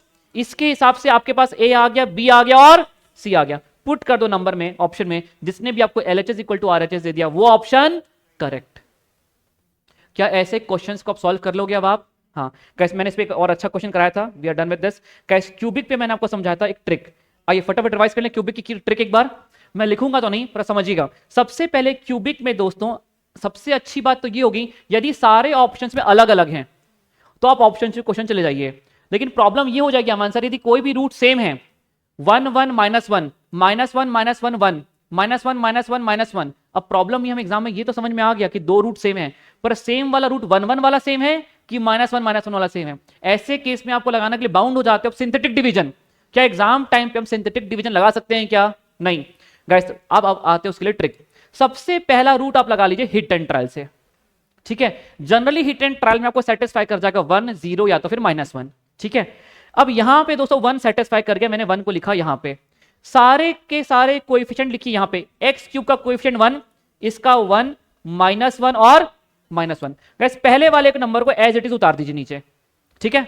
अब गाइस मल्टीप्लाई करेंगे, 1 इंटू 1 कितना हो गया 1, यहां 1 रखा, 1 + 1 2, दिस इंटू दिस कितना हो गया 2, 2 - 1 कितना बचा 1, क्रॉस 1 इंटू 1 कितना हो गया 1। यदि आखिरी में क्रॉस हो गया समझ जाइए आपने ट्रिक को क्या लगाया है सही।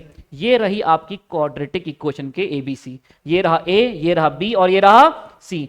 ax² + bx + c, ये दो रूट्स हैं, एक क्वाड्रेटिक है दोस्तों, इसको स्प्लिट करके रूट निकाल लीजिए। इक्वल वाला रूट क्या है -1 एंड -1, तो एक हो गया 1, दूसरा हो गया -1 और तीसरा भी हो गया -1। Is this point clear? हम सिंथेटिक डिवीजन भी क्यों लगाते हैं? क्वाड्रेटिक निकालने के लिए। अरे क्यों लगाना है क्वाड्रेटिक निकालने के लिए सिंथेटिक? चुपचाप ट्रिक लगाओ guys. And here we are done with the guys cubic equation. Guys ये वर्ड प्रॉब्लम्स हम प्रैक्टिस कर लेंगे यहाँ पे। आप ये बात याद रखना, पैरामीटर क्या होता है रेक्टेंगल का 2 times L + B, area L × B, hypotenuse का square equal base plus perpendicular, और इक्विलेटरल ट्रायंगल के सारे ट्रायंगल साइड्स होते हैं same. Guys here we are done with the 15 minutes quick revision of the chapter equations. आइए अब questions की शुरुआत करते हैं, शुरू करें। चलिए दोस्तों फटाफट अपन पहले रिवीजन शुरू करने जा रहे हैं। अब रिवीजन करेंगे फटाफट मैथमेटिक्स और फाइनेंस का।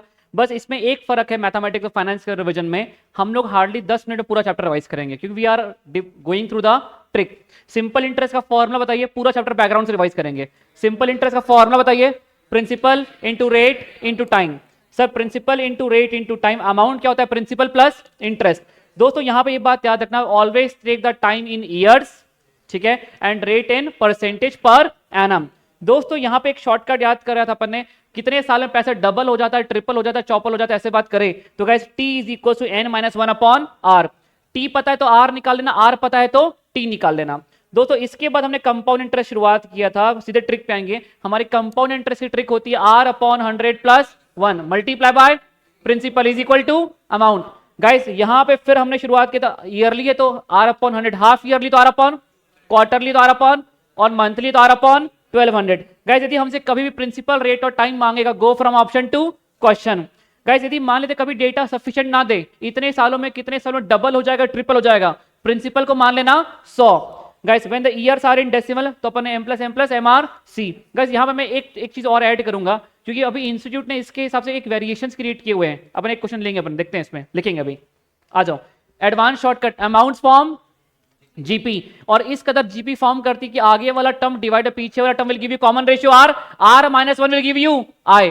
सर यदि गैप 1 साल का है तो r-1, लेकिन गैप 2 साल का है तो r⁻1/2, गैप 5 साल का है तो r⁻1/5। सर ये पावर 1/2 1/5 कैलकुलेट करने के लिए कोई कैलकुलेटर ट्रिक है क्या? हाँ, √12 बार -1 मल्टीप्लाई वो गंदी सी power +1 into equal to 12 bar.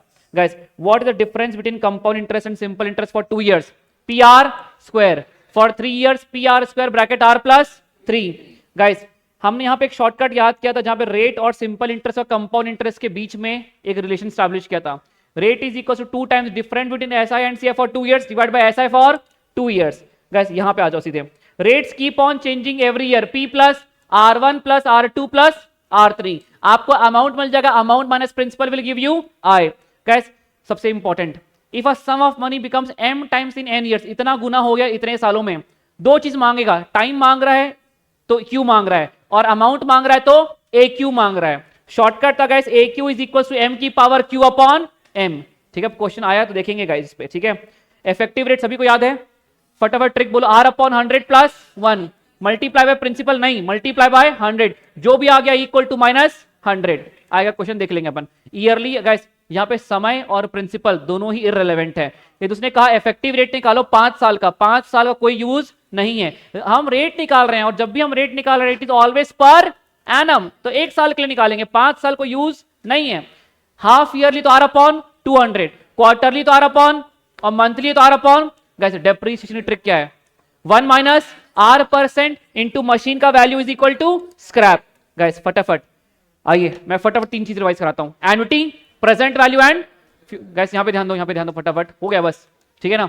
Annuity any kind of regular payment और regular receipt both are annuity. दो शब्द हैं यहां पे, present value and future value.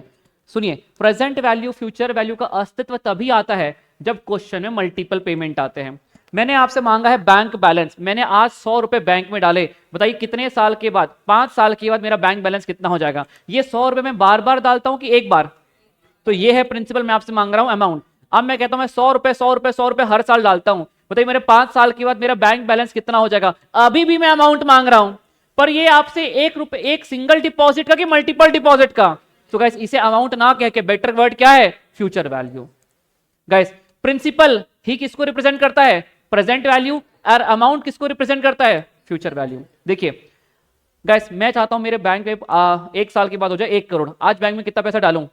ये 1 करोड़ आपको सीधे 1 साल में एक साल के बाद में चाहिए। आज मैं कितना पैसा डालूंगा? गाइस अमाउंट दिया है, प्रिंसिपल मांग लिया। गाइस मैं चाहता हूं कि हर साल के आखिरी में 1-1 लाख रुपए आए। आज मैं कितना पैसा बैंक में डालूं?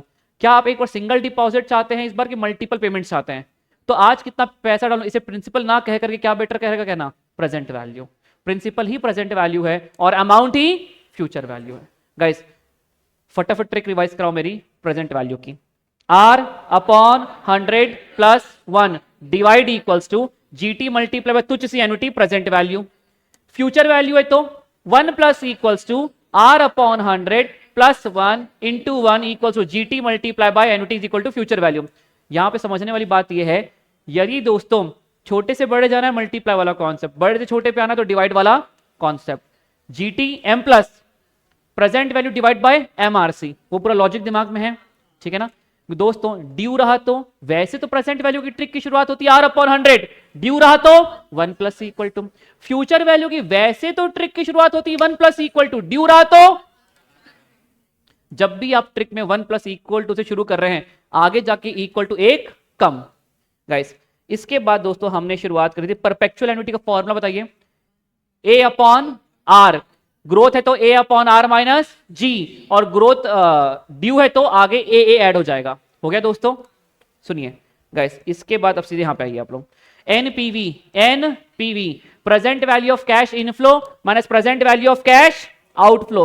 दोस्तों यहां पे आता है twist, same cash inflow every year, different cash inflow every year. Guys पहले अपन यहां बात करते हैं, सुनिएगा, पर ये दोनों समझने के लिए मैंने आपको एक कॉन्सेप्ट समझाया था, प्रेजेंट वैल्यू ऑफ फ्यूचर सबसे इंपॉर्टेंट। प्लीज सबसे इंपॉर्टेंट सुनो, ध्यान दो यहां पे। What is the present value of ₹5 lakh to be received after 5 years? ये 5 लाख रुपए आपको कब मिलने वाले? हर साल की 5 साल के आखिरी में। ये हो गया फ्यूचर मनी। इसका आज का वैल्यू निकालना है तो क्या करेंगे? Discounting factor of that year multiply by future money. ठीक है, अब देखिए मैंने आपसे मांगा यहां पे एनपीवी, लेकिन पॉइंट यहां पे अच्छा ये था कि हर साल आपको 25,000 मिलते हैं। तो क्या आपको हर साल सेम कैश इनफ्लो मिलता है? तो इसे मैं कहूंगा, इसमें क्या कहूंगा दोस्तों, ये क्या इनफ्लो है? हर साल इनफ्लो है। क्या मैं इसे रेगुलर एन्युटी कह सकता हूं? हर साल मिलता है, क्या इसे मैं एन्युटी कह सकता हूं? एनपीवी का formula present value of cash inflow minus outflow. आज मेरे जेब से जाएंगे 1,20,000 रुपए, यह आउटफ्लो है।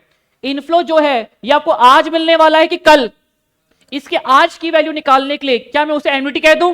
क्या आपके पास कोई ऐसी ट्रिक है जिससे आप एन्युटी को प्रेजेंट वैल्यू में कन्वर्ट कर सकते हो? हाँ, R upon 100 plus 1 divide equal to कितने बार मिलने वाला है आपको? ये 8 साल, 1 2 3 4 5 6 7 8 GT मल्टीप्लाई बाय एन्युटी। आपने present value of cash inflow निकाल लिया minus outflow will give you NPV.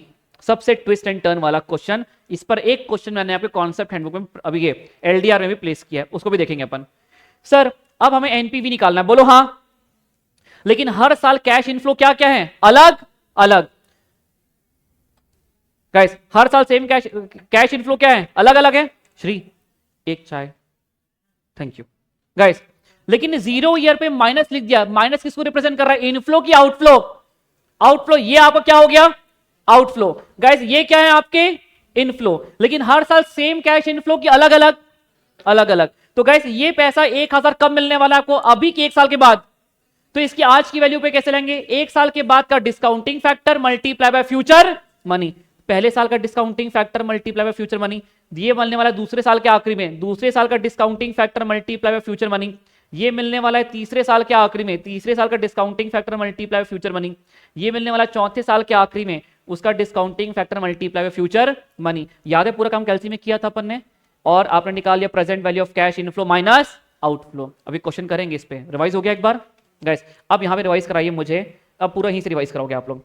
अब आते हैं कैपिटल इन्वेस्टमेंट, पैसा लगाऊं कि नहीं लगाऊं, ये डिपेंड करता है एनपीवी पे। यदि आपका एनपीवी पॉजिटिव आता है, मतलब आपको मुनाफा हो रहा है, तो पैसा लगा दीजिए, और आपका नेगेटिव आ रहा है एनपीवी तो लगाइए, बोलिएगा पैसा मत लगाइए, डोंट एक्सेप्ट द प्रोजेक्ट। लेकिन दो प्रोजेक्ट दे दूं, मैं कहता हूं तू बता कहां पैसा लगाऊं, तो दोनों प्रोजेक्ट का एनपीवी निकालिए, जिसका एनपीवी ज्यादा वहां पैसा लगा दीजिए। क्या ये पॉइंट क्लियर है दोस्तों? यहां पर हमने एक क्वेश्चन पूछा था, मैंने कहा क्या प्रोजेक्ट लगा लूं, प्रोजेक्ट को चालू करने का पैसा 1,50,000, हर साल 45,000 आएगा। क्या ये 45 एक रेगुलर इनकम है आपकी? क्या आपके पास कोई तरीका है इसको प्रेजेंट वैल्यू में कन्वर्ट करने का? हाँ, एन्युटी से प्रेजेंट वैल्यू, ये आ गया present value minus present value of outflow. आपका एनपीवी पॉजिटिव आ रहा है, बताइए एक्सेप्ट करूं कि रिजेक्ट करूं? एक्सेप्ट। दोस्तों दो प्रोजेक्ट दे दिए, दोनों का एनपीवी निकाला, जिसका एनपीवी ज्यादा उसको एक्सेप्ट कर लो। हो गया वाला पॉइंट गाइस। अब बात करते हैं हम लीजिंग की। दो पॉइंट है, यदि क्वेश्चन आता लेसी के पॉइंट ऑफ व्यू से, लेसी मतलब कौन है? जो व्यक्ति किराया भरने वाला है। अब किराया दोस्तों, रिलीज रेंटल एक इनकम है कि एक्सपेंस? एक्सपेंस, जितना कम उतना बेहतर। क्वेश्चन क्या पूछ रहा है भाई, मशीन को परचेज करूं कि भाड़े पे ले लूं? दोनों खर्चा है, जहां पे खर्चा कम वो कर ले। तो लेसी के पॉइंट ऑफ व्यू से मैं कहता हूं, यदि मान लेते हैं लीज रेंटल कम है, present value of lease rental कम है, तो ही तो लीजिंग करना, वरना खरीद ले, बेटर है। और इसके लिए मैं क्या बोलता हूं, लेसर के लिए, जिसके लिए इनकम है, यदि प्रेजेंट वैल्यू लीज रेंटल ज्यादा, किराया ज्यादा आएगा तेरे को, तो लीजिंग का बिजनेस कर ले। गाइस हमने दोनों क्वेश्चन किए थे अलग अलग, ठीक है। आइए, valuation of bond. Valuation of bond मतलब दोस्तों दो रेट देगा, पहला एक कंपनी का रेट और एक expected rate, desired rate investor का। वैल्यूएशन ऑफ बॉन्ड में वैल्यू कौन निकाल रहा है? एक ये इन्वेस्टर निकाल रहा है कि कंपनी निकाल रही है? इन्वेस्टर। अब इन्वेस्टर से बात यह है कि बॉन्ड के लिए आप कितना पैसा देने को तैयार हो, उसी को हम कहते हैं वैल्यू। तो इन्वेस्टर कहता है देख भाई, जितना मुझे मिलने वाला है ना, मैक्सिमम मैं उतना दूंगा। तो इन्वेस्टर को मैक्सिमम क्या क्या मिलने वाला है? दो चीज मिलने वाली है। पहला, इन्वेस्टर को मिलने वाला है उसका इंटरेस्ट, और मिलने वाला है बॉन्ड की लाइफ खत्म होने पे रिडम्पशन वैल्यू। अब दोस्तों ये बॉन्ड है, ये बॉन्ड आपको हर साल 100 रुपए का इंटरेस्ट देगा। जब इसकी लाइफ खत्म हो जाएगी तो 1,000 पे रिडीम हो जाएगा। अब पॉइंट ये 1,000, मुझे यहां पे बॉन्ड की लाइफ निकालनी है। दो मुनाफे हैं, एक है इंटरेस्ट और एक है रिडम्पशन वैल्यू। लेकिन ये आपको आज मिलने वाले कि फ्यूचर डेट्स में मिलने वाले हैं? फ्यूचर डेट्स में। मुझे डिसीजन लेना है यहां पे आज, तो इसको मुझे निकालना पड़ेगा प्रेजेंट वैल्यू पे। क्या ये 100 रुपए 100 रुपए 100 रुपए क्या एक रेगुलर एन्युटी है? कोई तरीका है एन्युटी से प्रेजेंट वैल्यू निकालने का? हाँ, तो दोस्तों उसको हम कहेंगे प्रेजेंट वैल्यू ऑफ इंटरेस्ट। अब ये 1,000 रुपए कब मिलने वाला है आपको? 3 साल के बाद। इसकी आज की वैल्यू कैसे निकालेंगे? डिस्काउंटिंग फैक्टर उस साल का, तीसरे साल का, मल्टीप्लाई ऑफ फ्यूचर मनी। दोस्तों दोनों को निकाल के टोटल मार दिया, यही आपकी वैल्यूएशन ऑफ बॉन्ड आ गई। क्या ये पॉइंट क्लियर है? पक्की बात दोस्तों। अब बात करते हैं हम लोग यहाँ पे सीधे CAGR की। गाइस ये CAGR का फॉर्मूला कुछ और नहीं, ये आपका कंपाउंड, आपका जो रेट ऑफ इंटरेस्ट आप यूज करते हैं ना कंपाउंड इंटरेस्ट निकालने के लिए, सिंपल इंटरेस्ट निकालने के लिए, वही रेट है दोस्तों। सुनिएगा, current value upon initial value, current value upon initial value की power 1 upon number of period -1 multiply by 100। दोस्तों यहाँ पे एक बात और लिख लो, यहाँ पे एक बात और लिख लो दोस्तों, ये आप प्रेफर करना जब आपको टेबल दी हुई है। व्हेन टेबल, अपन लिखा हुआ है क्या ऑलरेडी? टेबल इज गिवन, यदि टेबल दी हुई है तो, ठीक है, टेबल दी हुई है तो। Else number of period is equal to number of years. Number of years ही आपके वरना नंबर ऑफ पीरियड होंगे। सुनो दोस्तों, देखो कैसे, एक मिनट बात समझना, एक बार लिख लिया क्या ये? एक मिनट समझ लो। Current value upon initial value की power 1 upon number of period. दोस्तों ये 1 अपॉन नंबर ऑफ पीरियड समझो क्या है। सुनो, मान लेते हैं मैंने आपको टेबल दे दिया 2010, एक मिनट प्लीज यहां पे ध्यान दो, 2010, 2011, 2012, 2013, करंट यहां पे कुछ वैल्यूज दे दी आपको, सेल्स दे दी आपको, कितने कितने रुपए का किया आपने। नंबर ऑफ पीरियड कितने बताइए? 4 है कि 3 है? कैसे निकाला आपने? 1 2 3, या तो मैंने कह दिया नंबर ऑफ ईयर्स से कर दो 1 कम। पर मान लेते हैं मैंने आपको नंबर ऑफ ईयर्स ऐसे दे दिया, number of years are 5, number of years are, तो गाइस नंबर ऑफ ईयर्स ही आपके नंबर ऑफ पीरियड बन जाएंगे। सुनो कैसे, जब भी वो आपको नंबर ऑफ ईयर्स देता है तो नंबर ऑफ ईयर्स ये नहीं दे रहा कि साल कितने हैं, नंबर ऑफ कंपाउंडिंग ईयर्स देता है, नंबर ऑफ कि आपका पैसा कितने साल के लिए कंपाउंड हो रहा है बैंक के अंदर। तो यदि वो 5 साल दे रहा है तो उसको टेबल में लिखूंगा ना मैं, देखो 2010 11 12 13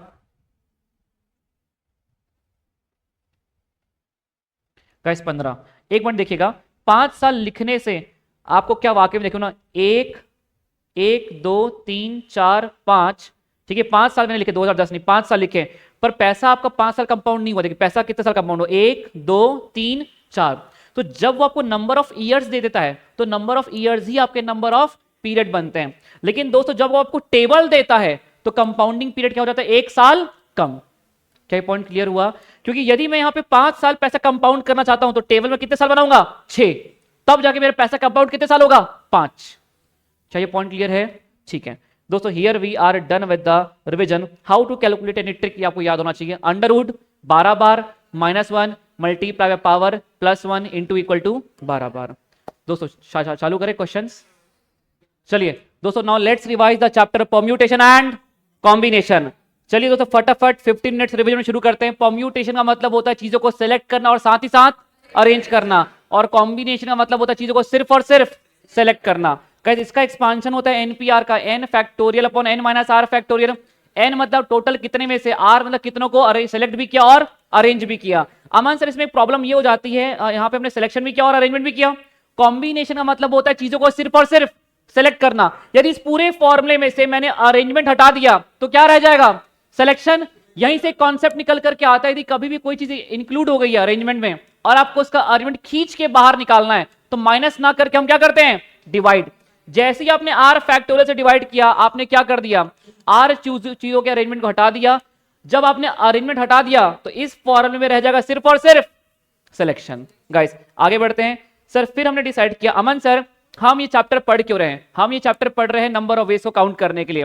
काउंट करने के लिए दोस्तों दो तरीके हैं, एक तो खुद मैनुअल काउंटिंग करो, ये तब कर सकते हो जब डेटा क्या है, स्मॉल, डेटा बढ़ जाएगा, we need permutation and combination. Guys इसके बाद चलिए यहां पे किसी भी क्वेश्चन के लिए जरूरी है क्या कि अरेंजमेंट वर्ड लिखा है तो ही आप परम्यूटेशन लगाओ, नहीं, आपकी मर्जी। यहां पे मुझे इन हाउ मेनी वेज 8 लेटर्स को सिलेक्ट भी करना है और अरेंज भी करना है। फुल क्लैरिटी है आप 8p8 कर दो, लेकिन मान लेते मुझे क्लैरिटी नहीं है किसी क्वेश्चन में तो मैं क्या करूंगा, 8c8, 8 के 8 अरेंज हो गए। अब देखो कितने लोगों को अरेंज करना है, सर 8 के 8 सबको अरेंज करना है, मल्टीप्लाई बाय 8 फैक्टोरियल। दोस्तों क्रक्स ये है कि अब permutation is equal to combination multiply with arrangement. तो आपकी मर्जी, आपको क्वेश्चन को जैसे करना है आप वैसे कर सकते हो। दोस्तों यहां पे शुरुआत होती है हमारे, फटाफट सारे लॉजिक्स करें दोस्तों, स्पीड से एकदम ना। पहला logic guys, when there are identical things, एक जैसी दिखने वाली वस्तुएं जब आपस में फ्लिप करती तो कुछ नया मिलता है क्या, नहीं। इन how many way the letters of the word Aman can be arrange, 4 factorial, किसको अरेंज कर दिया, 2a को, आपस में फ्लिप करेंगे कुछ नया मिलेगा क्या, divide by 2 factorial. When we want some particular things to always come together, logic number 2, box concept, box को एक काउंट करें, बॉक्स के अंदर अरेंजमेंट तभी लगाना only if. Logic number 3, when we want never come together, total ways minus the ways when they come together। Guys जब भी restriction होती है, जब भी रेस्ट्रिक्शन होता है गाइस, फॉर एग्जांपल यहां पे इसको देखते हैं, कम टुगेदर मोबाइल वर्ड, आप चाहते हो वॉवेल साथ में आए, डब्बे में बंद कर दिया, एक काउंट करिए। क्या डब्बे के अंदर अरेंजमेंट लगाना जरूरी है, नहीं, ओनली इफ रिक्वायर्ड। क्वेश्चन ने कोई ऐसा शब्द यूज किया कि आपको प्रोहिबिट कर रहा है अंदर के अरेंजमेंट से, तो रुक जाना, अंदर अरेंजमेंट मत लगाना। गाइस यदि हमें चाहिए कि वॉवेल्स कभी भी साथ में ना आए तो टोटल वेज मोबाइल वर्ड को लिखने के 6p6, जब वो साथ में आते हैं 144, माइनस कर दिया तो रह गए वो वाले ways when they never come together. Guys in how many ways the Sunday word can be arrange, starts with s, does not end with n। क्या यहाँ पे पर्टिकुलर प्लेस में रेस्ट्रिक्शन है क्या, पहली और आखिरी, तो प्लेसेस ड्रॉ करो, पहली और प्लेस आखिरी वाले प्लेस में अरेंजमेंट सिलेक्शन लगाओ, फिर बचे हुए में लगाओ और मल्टीप्लाई कर दो। Guys always apply the selection in the place having restriction, then on the remaining multiply them to get the things arrange. इसी को हमने नाम दिया था कस्टमाइज्ड फैक्टोरियल, अपने अनुसार एक फैक्टोरियल अपन ने बना लिया। गाइस सबसे इंपॉर्टेंट आ जाइए, लॉजिक नंबर 5, ऑब्जेक्ट्स हैं ज्यादा, हमें कुछ कम चीजों को सेलेक्ट करके अरेंज करना है। अभी ये ट्रिगर पॉइंट नहीं है, देखिए सुनिएगा, how many ways 4 letter word can be form from the letters of the word computer? क्या यहां पे लॉजिक नंबर 5 एक्टिवेट होता है क्या? नहीं। पूछो क्यों? अल्फाबेट से ज्यादा 8 है, आपको कितने चाहिए? 4, 8p4। लेकिन सर यहां पे लॉजिक नंबर 5 तब एक्टिवेट हो जाएगा व्हेन देयर आर आइडेंटिकल। अब कंप्यूटर वर्ड की जगह वर्ड लेते हैं मैथमेटिक्स, 11 अल्फाबेट है, आपको 4 चाहिए। यदि 2m आ गया तो, 2t आ गया तो गाइस, तो 2 कंडीशन पूरी होनी चाहिए, ये प्लस ये, and there are alike objects. And when there are alike objects guys, तो 3 केस बनेंगे, 2 अलाइक, 2 अलाइक, 2 अलाइक, 2 डिफरेंट और 4 डिफरेंट। गाइस हमने ये वाला क्वेश्चन किया था, हमने एक जैसे दिखने वाली वस्तुओं का बॉक्स बनाया क्लस्टर और अलग अलग। 2 अलाइक मतलब इन दोनों में से कोई 2 पेयर आ जाए, 3c2, 2 अलाइक 2 डिफरेंट, इन 3 में से कोई एक पेयर आ जाए 3c1 और बाकी अलग एक पेयर आ गया, तो डिफरेंट आने के लिए कितने बच गए? 1 2 3 4 5 6 और 7 में से कितने चाहिए? 2, 7c2। चारों के चारों डिफरेंट चाहिए, 1 2 3 4 5 6 7 8, 8c4। गाइस हो गया वाला पार्ट। फिर दोस्तों यदि वर्ड लिखा है ऑड और इवन, ऑड और इवन के लिए भले ही हम ऐसे लगा सकते हैं, बट हम प्रेफर करेंगे हमेशा लॉजिक नंबर 4 ना प्रेफर के, हम प्रेफर करेंगे NPR एंड NCR। अभी क्वेश्चन आएगा, बहुत अच्छा क्वेश्चन आएगा, वाला क्वेश्चन अपन लेंगे, कॉर्पोरेट करके वर्ड डाला है अपन ने। गाइस क्लैरिफिकेशन नोट, यदि रीअरेंज वर्ड लिखा है rather than the word arrangement, तो क्या करना पड़ेगा? -1। लेकिन -1 में तब करना जब वो इंक्लूड हो जाए। एक वर्ड किया था अपन ने, वर्ड अपर्णा, ऑल्टरनेट चाहिए था, तो आपने जब ऑल्टरनेट का आंसर निकाला तो उसमें क्या अपर्णा में, अपर्णा वर्ड में अपर्णा अपने आप में ऑल्टरनेटशिप है क्या? नहीं। तो 36 केस में अपर्णा वर्ड इंक्लूड ही नहीं हुआ। जब कोई चीज इंक्लूड ही नहीं हुई तो एक्सक्लूड करने की कोई सवाल बनता है क्या? नहीं। तो हम -1 नहीं करेंगे। लेकिन ये क्वेश्चन है, computer can be rearrange 8 factorial, क्या 8 फैक्टोरियल में कंप्यूटर इंक्लूड हो गया क्या? हाँ, तो -1 करिए। क्यों -1? Because the word is not arrange, word is rearrange. हो गया guys. Problem based on number. Guys number पे विथ और विदाउट रेस्ट्रिक्शन, हमारा इसका मेथड ये कहता है always draw the places first, उसके बाद आप लगाइए selection in each individual place, multiply them to get the things arrange. यहां पे आपको मैनिपुलेट किसमें करेगा? आपको प्लेसेस चाहिए, प्लेसेस नहीं देगा। जैसे कि 2000 से बड़े कितने वर्ड्स बन सकते हैं? 2000 से बड़े मैंने कुछ बताया क्या कि 2000 से बड़े 4 डिजिट।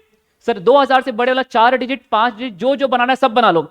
सर लेकिन हमारे पास नंबर ऑफ डिजिट्स कितने अवेलेबल है? 5, तो आप 4 भी बना सकते हो। और लेकिन यदि मान लीजिए मैं कहता हूं 10 से 1000 के बीच में, 10 से बड़ा क्या? 11, 1000 से छोटा क्या? 999, तो मैं चाहता हूं 2 डिजिट एंड 3 डिजिट, तो मैं आपको मैनिपुलेट कहां पे करूंगा? प्लेसेस। आपको प्लेसेस चाहिए, वो नहीं दूंगा। Logic number 6।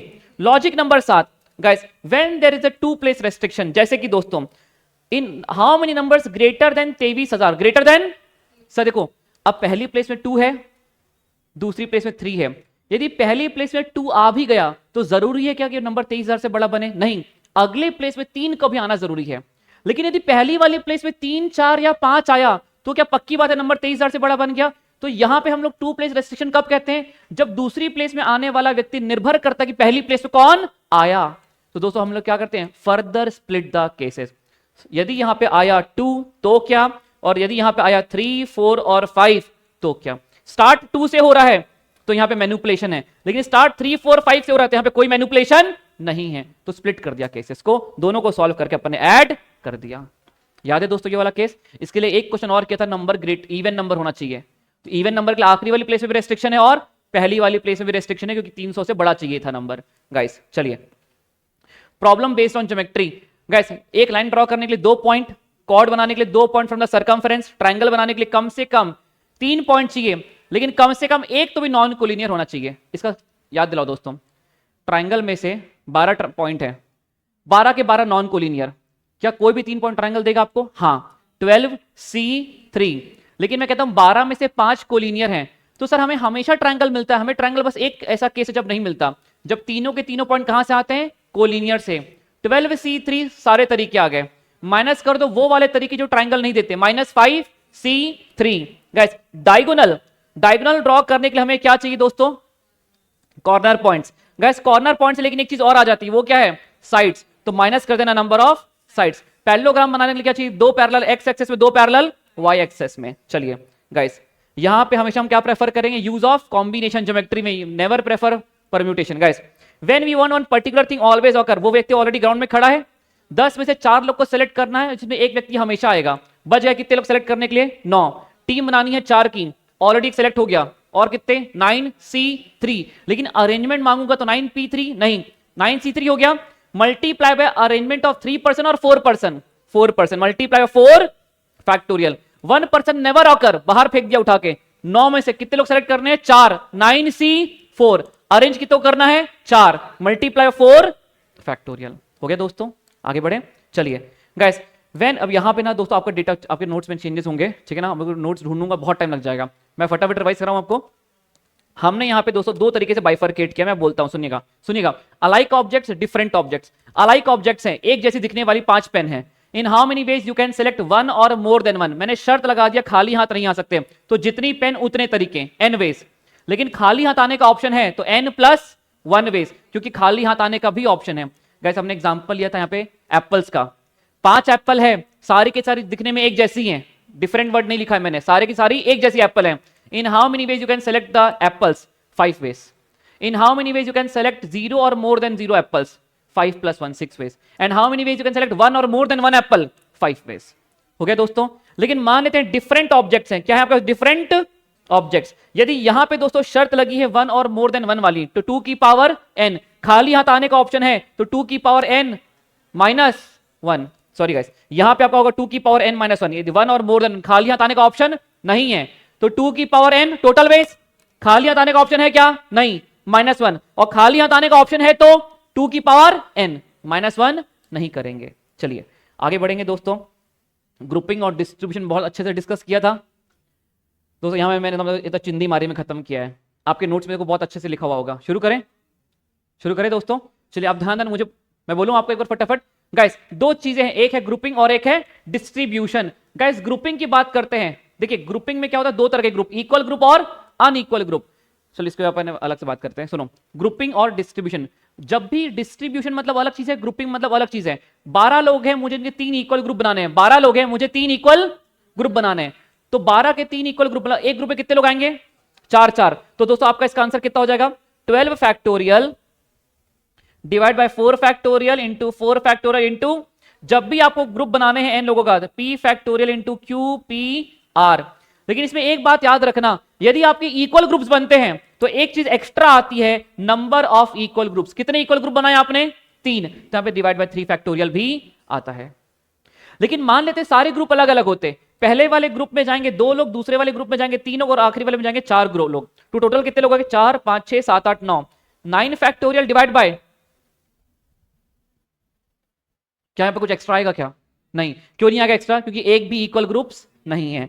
अब दोस्तों बात करते हैं, यदि ग्रुपिंग की जगह मैं ये कह दूं there are 12 mangoes, there are which has to be distributed equally among 4 person. ठीक है, अमंग 4, हर एक बंदे को कितने एप्पल मिलेंगे? 3-3-3-3। तो गाइस सबसे पहले डिस्ट्रीब्यूशन का सवाल हो गया, लेकिन डिस्ट्रीब्यूशन बाद में होता है, पहले क्या बनता है? ग्रुप। तो चलिए पहले ग्रुप बनाते हैं। 12 एप्पल बांटने 4 लोगों में, ठीक है। हर एक व्यक्ति को इक्वल देना है। कितने एप्पल हो गए? 3-3। 3 factorial into 3 factorial into 3 factorial into 3 factorial. कितने इक्वल ग्रुप बना लिया आपने? 4 डिवाइडेड बाय 4 फैक्टोरियल। अभी ग्रुप बना, अब ये 4 बॉक्स बन गए, बॉक्स 1, बॉक्स 2, बॉक्स 3, बॉक्स 4। 4 लोग मेरे सामने खड़े हैं, एक एक्टिविटी और करनी, बांटना भी है। In how many ways I can select and distribute 4 things in 4 person? 4P4। तो यहां पे एक्स्ट्रा क्या आएगा? 4। इसी वजह से दोस्तों इसका आंसर कट के ऐसा आता है। तो पहले ग्रुप बनता है और उसके बाद तो बटता है। गाइस 2 तरीके से चीज हो गई, एक है ग्रुपिंग और एक है distribution. Guys here we are done with the grouping and distribution. बस हो गया, बहुत ज्यादा डिटेल में नहीं जा रहे, पर यहां पे ग्रुपिंग एंड डिस्ट्रीब्यूशन होता है, खत्म। बहुत डिटेल में पढ़ाया था, इसको याद है? जाने दो, यहां पे आ जाओ, ठीक है ना, क्योंकि उसमें अंदर घुस गए अपन एक बार तो पूरा एक लेक्चर लगा देंगे फिर अपन। आइए आगे, alternate and non alternate. Guys फटाफट ऑल्टरनेट एंड नॉन ऑल्टरनेट। पहले बात करते हैं दोस्तों, there are 5 boys and 6 girls. 5 boys and 6 girls. In how many ways they can be arranged so that no boys come together? Boys साथ में नहीं आना चाहिए, गर्ल्स साथ में आ सकती है, इसका मतलब। तो गाइस जब मैंने रेस्ट्रिक्शन लगाई सिर्फ एक ही काइंड पे, किस पे? एक ही, तो ये ऑल्टरनेट की नॉन ऑल्टरनेट? Non alternate. लेकिन मैंने रेस्ट्रिक्शन दोनों टाइप पे लगा दिया, नो 2 बॉयज नो 2 गर्ल्स। ये क्या है? ऑल्टरनेट। सर नॉन ऑल्टरनेट में कोई दिक्कत ही नहीं है, जो चीज ज्यादा क्वांटिटी में उसे पहले बैठा दो, जो चीज ज्यादा क्वांटिटी में उसे पहले बैठा दो। 6 बॉयज को 6 जगह बैठाने के तरीके 6p6, बोलो हाँ ना। अब गाइस प्लेसेस काउंट करते हैं गर्ल्स के लिए। जब हम प्लेसेस काउंट करेंगे गर्ल्स के लिए तो क्या हम सारी की सारी कॉर्नर प्लेस इंक्लूड करेंगे? हाँ,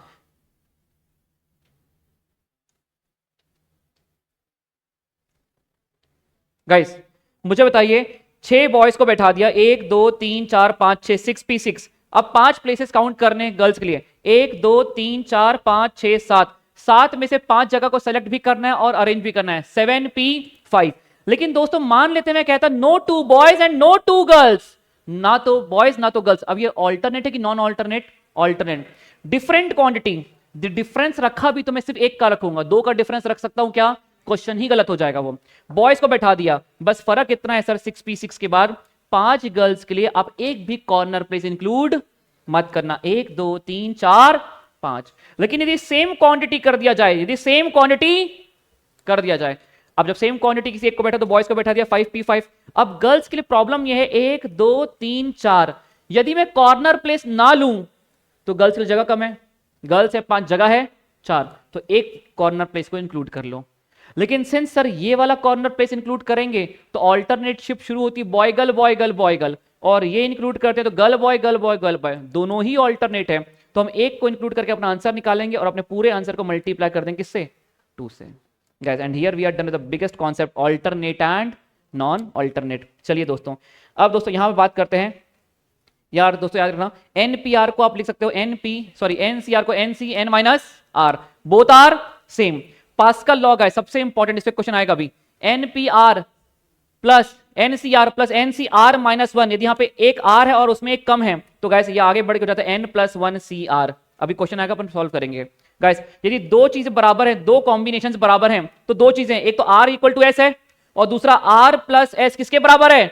n के। दोस्तों ये दोनों ही बहुत इंपॉर्टेंट, पास्कल और ये वाला याद रखोगे। चलिए दोस्तों, इंपॉर्टेंट एल्जेब्रिक रेशियो, ये तो बहुत ही घटिया, सबको पता है। ये यहां पे आ जाओ, ये बहुत इंपॉर्टेंट है, बहुत बहुत आया, once in a blue moon question है, आज तक सिर्फ 2 ही बार आया है क्वेश्चन, पर अपन अभी क्वेश्चन करेंगे, मैंने एलडीआर में डाला है उस क्वेश्चन को। शुरू करें गाइस, सुनो एक बार दोस्तों मेरे साथ, एनसीआर बोलो एक बार, nCr upon n+1 cr+1 is equal to guys r+1 upon n+1। एक बार दोस्तों फिर से, एनसीआर प्लस वाला शुरू कर रहे हैं ना, प्लस वाले कॉम्प्लिकेटेड है। एनसीआर अपॉन n+1 cr+1 क्या होता है? r से शुरुआत होती है, आपने यहां पे r पे खत्म किया, r पे शुरू होगा, r+1 अपॉन n+1। और दोस्तों यदि मैं यहां पे कर दूं माइनस, तो गाइस यहां पे क्या होगा? ये n upon r, nCr upon n+1 नहीं, n-1 cr-1, ये क्या हो जाएगा आपका? n upon r। ये बात याद रखोगे।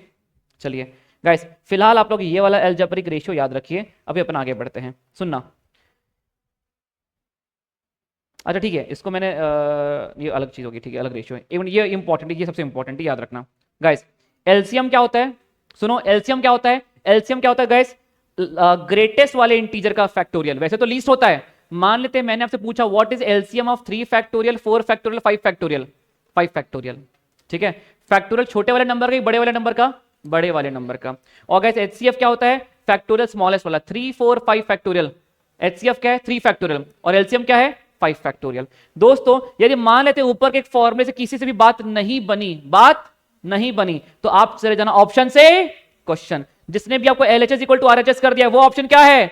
करेक्ट। अब ये वाला क्वेश्चन आएगा सामने, हम ऑप्शन से क्वेश्चन जाएंगे। क्या ये पॉइंट क्लियर है गाइस? सर्कुलर पे बात करते हैं, यहां पे ध्यान दो गाइस, जब भी आपको कोई चीज सर्कल में फिट करनी है, नेकलेस वाला case, n-1 factorial divided by, sorry n-1 factorial, लेकिन कोई पर्सन को अरेंज करना है तो डिवाइडेड बाय 2। यहां पे हमने ये बात करी थी, यहां पे ध्यान दो गाइस, सुनिएगा, अब ये क्वेश्चन आएगा सर्कल का, हम रिवाइज कर लेंगे। यदि पर्सन वाले केस में अपन पर्सन के केस में n-1 फैक्टोरियल और नेकलेस के केस में डिवाइड बाय 2, लेकिन पर्सन के केस में डिवाइड बाय 2 होता है क्या? नहीं। लेकिन वहां पे एक वर्ड लिख they should have the different neighbour, same neighbour नहीं होना चाहिए, तो क्या डिवाइड बाय 2 करेंगे अपन? हाँ गाइस, लिखा ना अपन ये वाला। यदि वो कह they should not have the same neighbour, तो डिवाइड बाय 2 करना पड़ेगा। इसको याद है, डायग्राम से समझे थे ना अपन ने क्यों डिवाइड बाय 2 करना है। आगे बढ़ जाएं, चलिए दोस्तों चौक वाला वर्ड का वो याद है आपको? ठीक है गाइस, ये ठीक है, इसमें कोई दिक्कत नहीं है, ये वाला छोड़ दो इसको। दोस्तों एक बार ये वाला पार्ट एक बार देख लोगे, एक बार ये ट्रिक वाला पार्ट देख लेना, ठीक है। चलिए शुरू करें क्वेश्चंस गाइस, शुरू करें क्वेश्चंस। ओके सो दोस्तों हमने यहाँ पे कवर कर लिया इसमें 100 क्वेश्चन के साथ साथ 110 क्वेश्चन किए हमने आज। We are done with the ratio, proportion, indices, logarithm, equations, mathematics of finance and permutation and combination. तो इस पार्ट में टॉप 100 क्वेश्चन के साथ साथ हमने इन टॉप 10 4 चैप्टर्स का हमने पावरफुल रिवीजन भी कर लिया। अब डेफिनेटली यदि आप इसको सोच रहे थे कि हम पढ़ लेंगे इसे, तो पढ़ने लायक नहीं, एकदम क्विक रिवीजन, जिसने पढ़ लिया उसके लिए एक रिवीजन सेशन तैयार हो गया। 2-2 घंटे की रिवीजन ना देके 15-15 मिनट के रिवीजन भी तैयार हो गए आपके। और दोस्तों इसके साथ हमारे टॉप चैप्टर्स भी खत्म हो गए एंड विथ हमारे टॉप 100 क्वेश्चंस। कल दोस्तों एक और सेशन आएगा हमारा मैथमेटिक्स का, जिसमें नेक्स्ट 100 क्वेश्चंस हम कवर करेंगे, लगभग 50 क्वेश्चंस और कवर करेंगे। और उसमें हमारा sequence and series, set, relations function, derivation and integration, हम ये पैकअप करके हमारा पूरा मैथमेटिक्स का रिवीजन हम पैकअप करेंगे। And guys after that will try our level best. Stats की थ्योरी है, स्टैट्स की थ्योरी के बाद जमता है तो will cover the some important questions of the statistics also. मिलते हैं दोस्तों अगले सेशन में, आज के लिए इतना ही, मिलेंगे अगले session, bye bye, take care, मिलते हैं।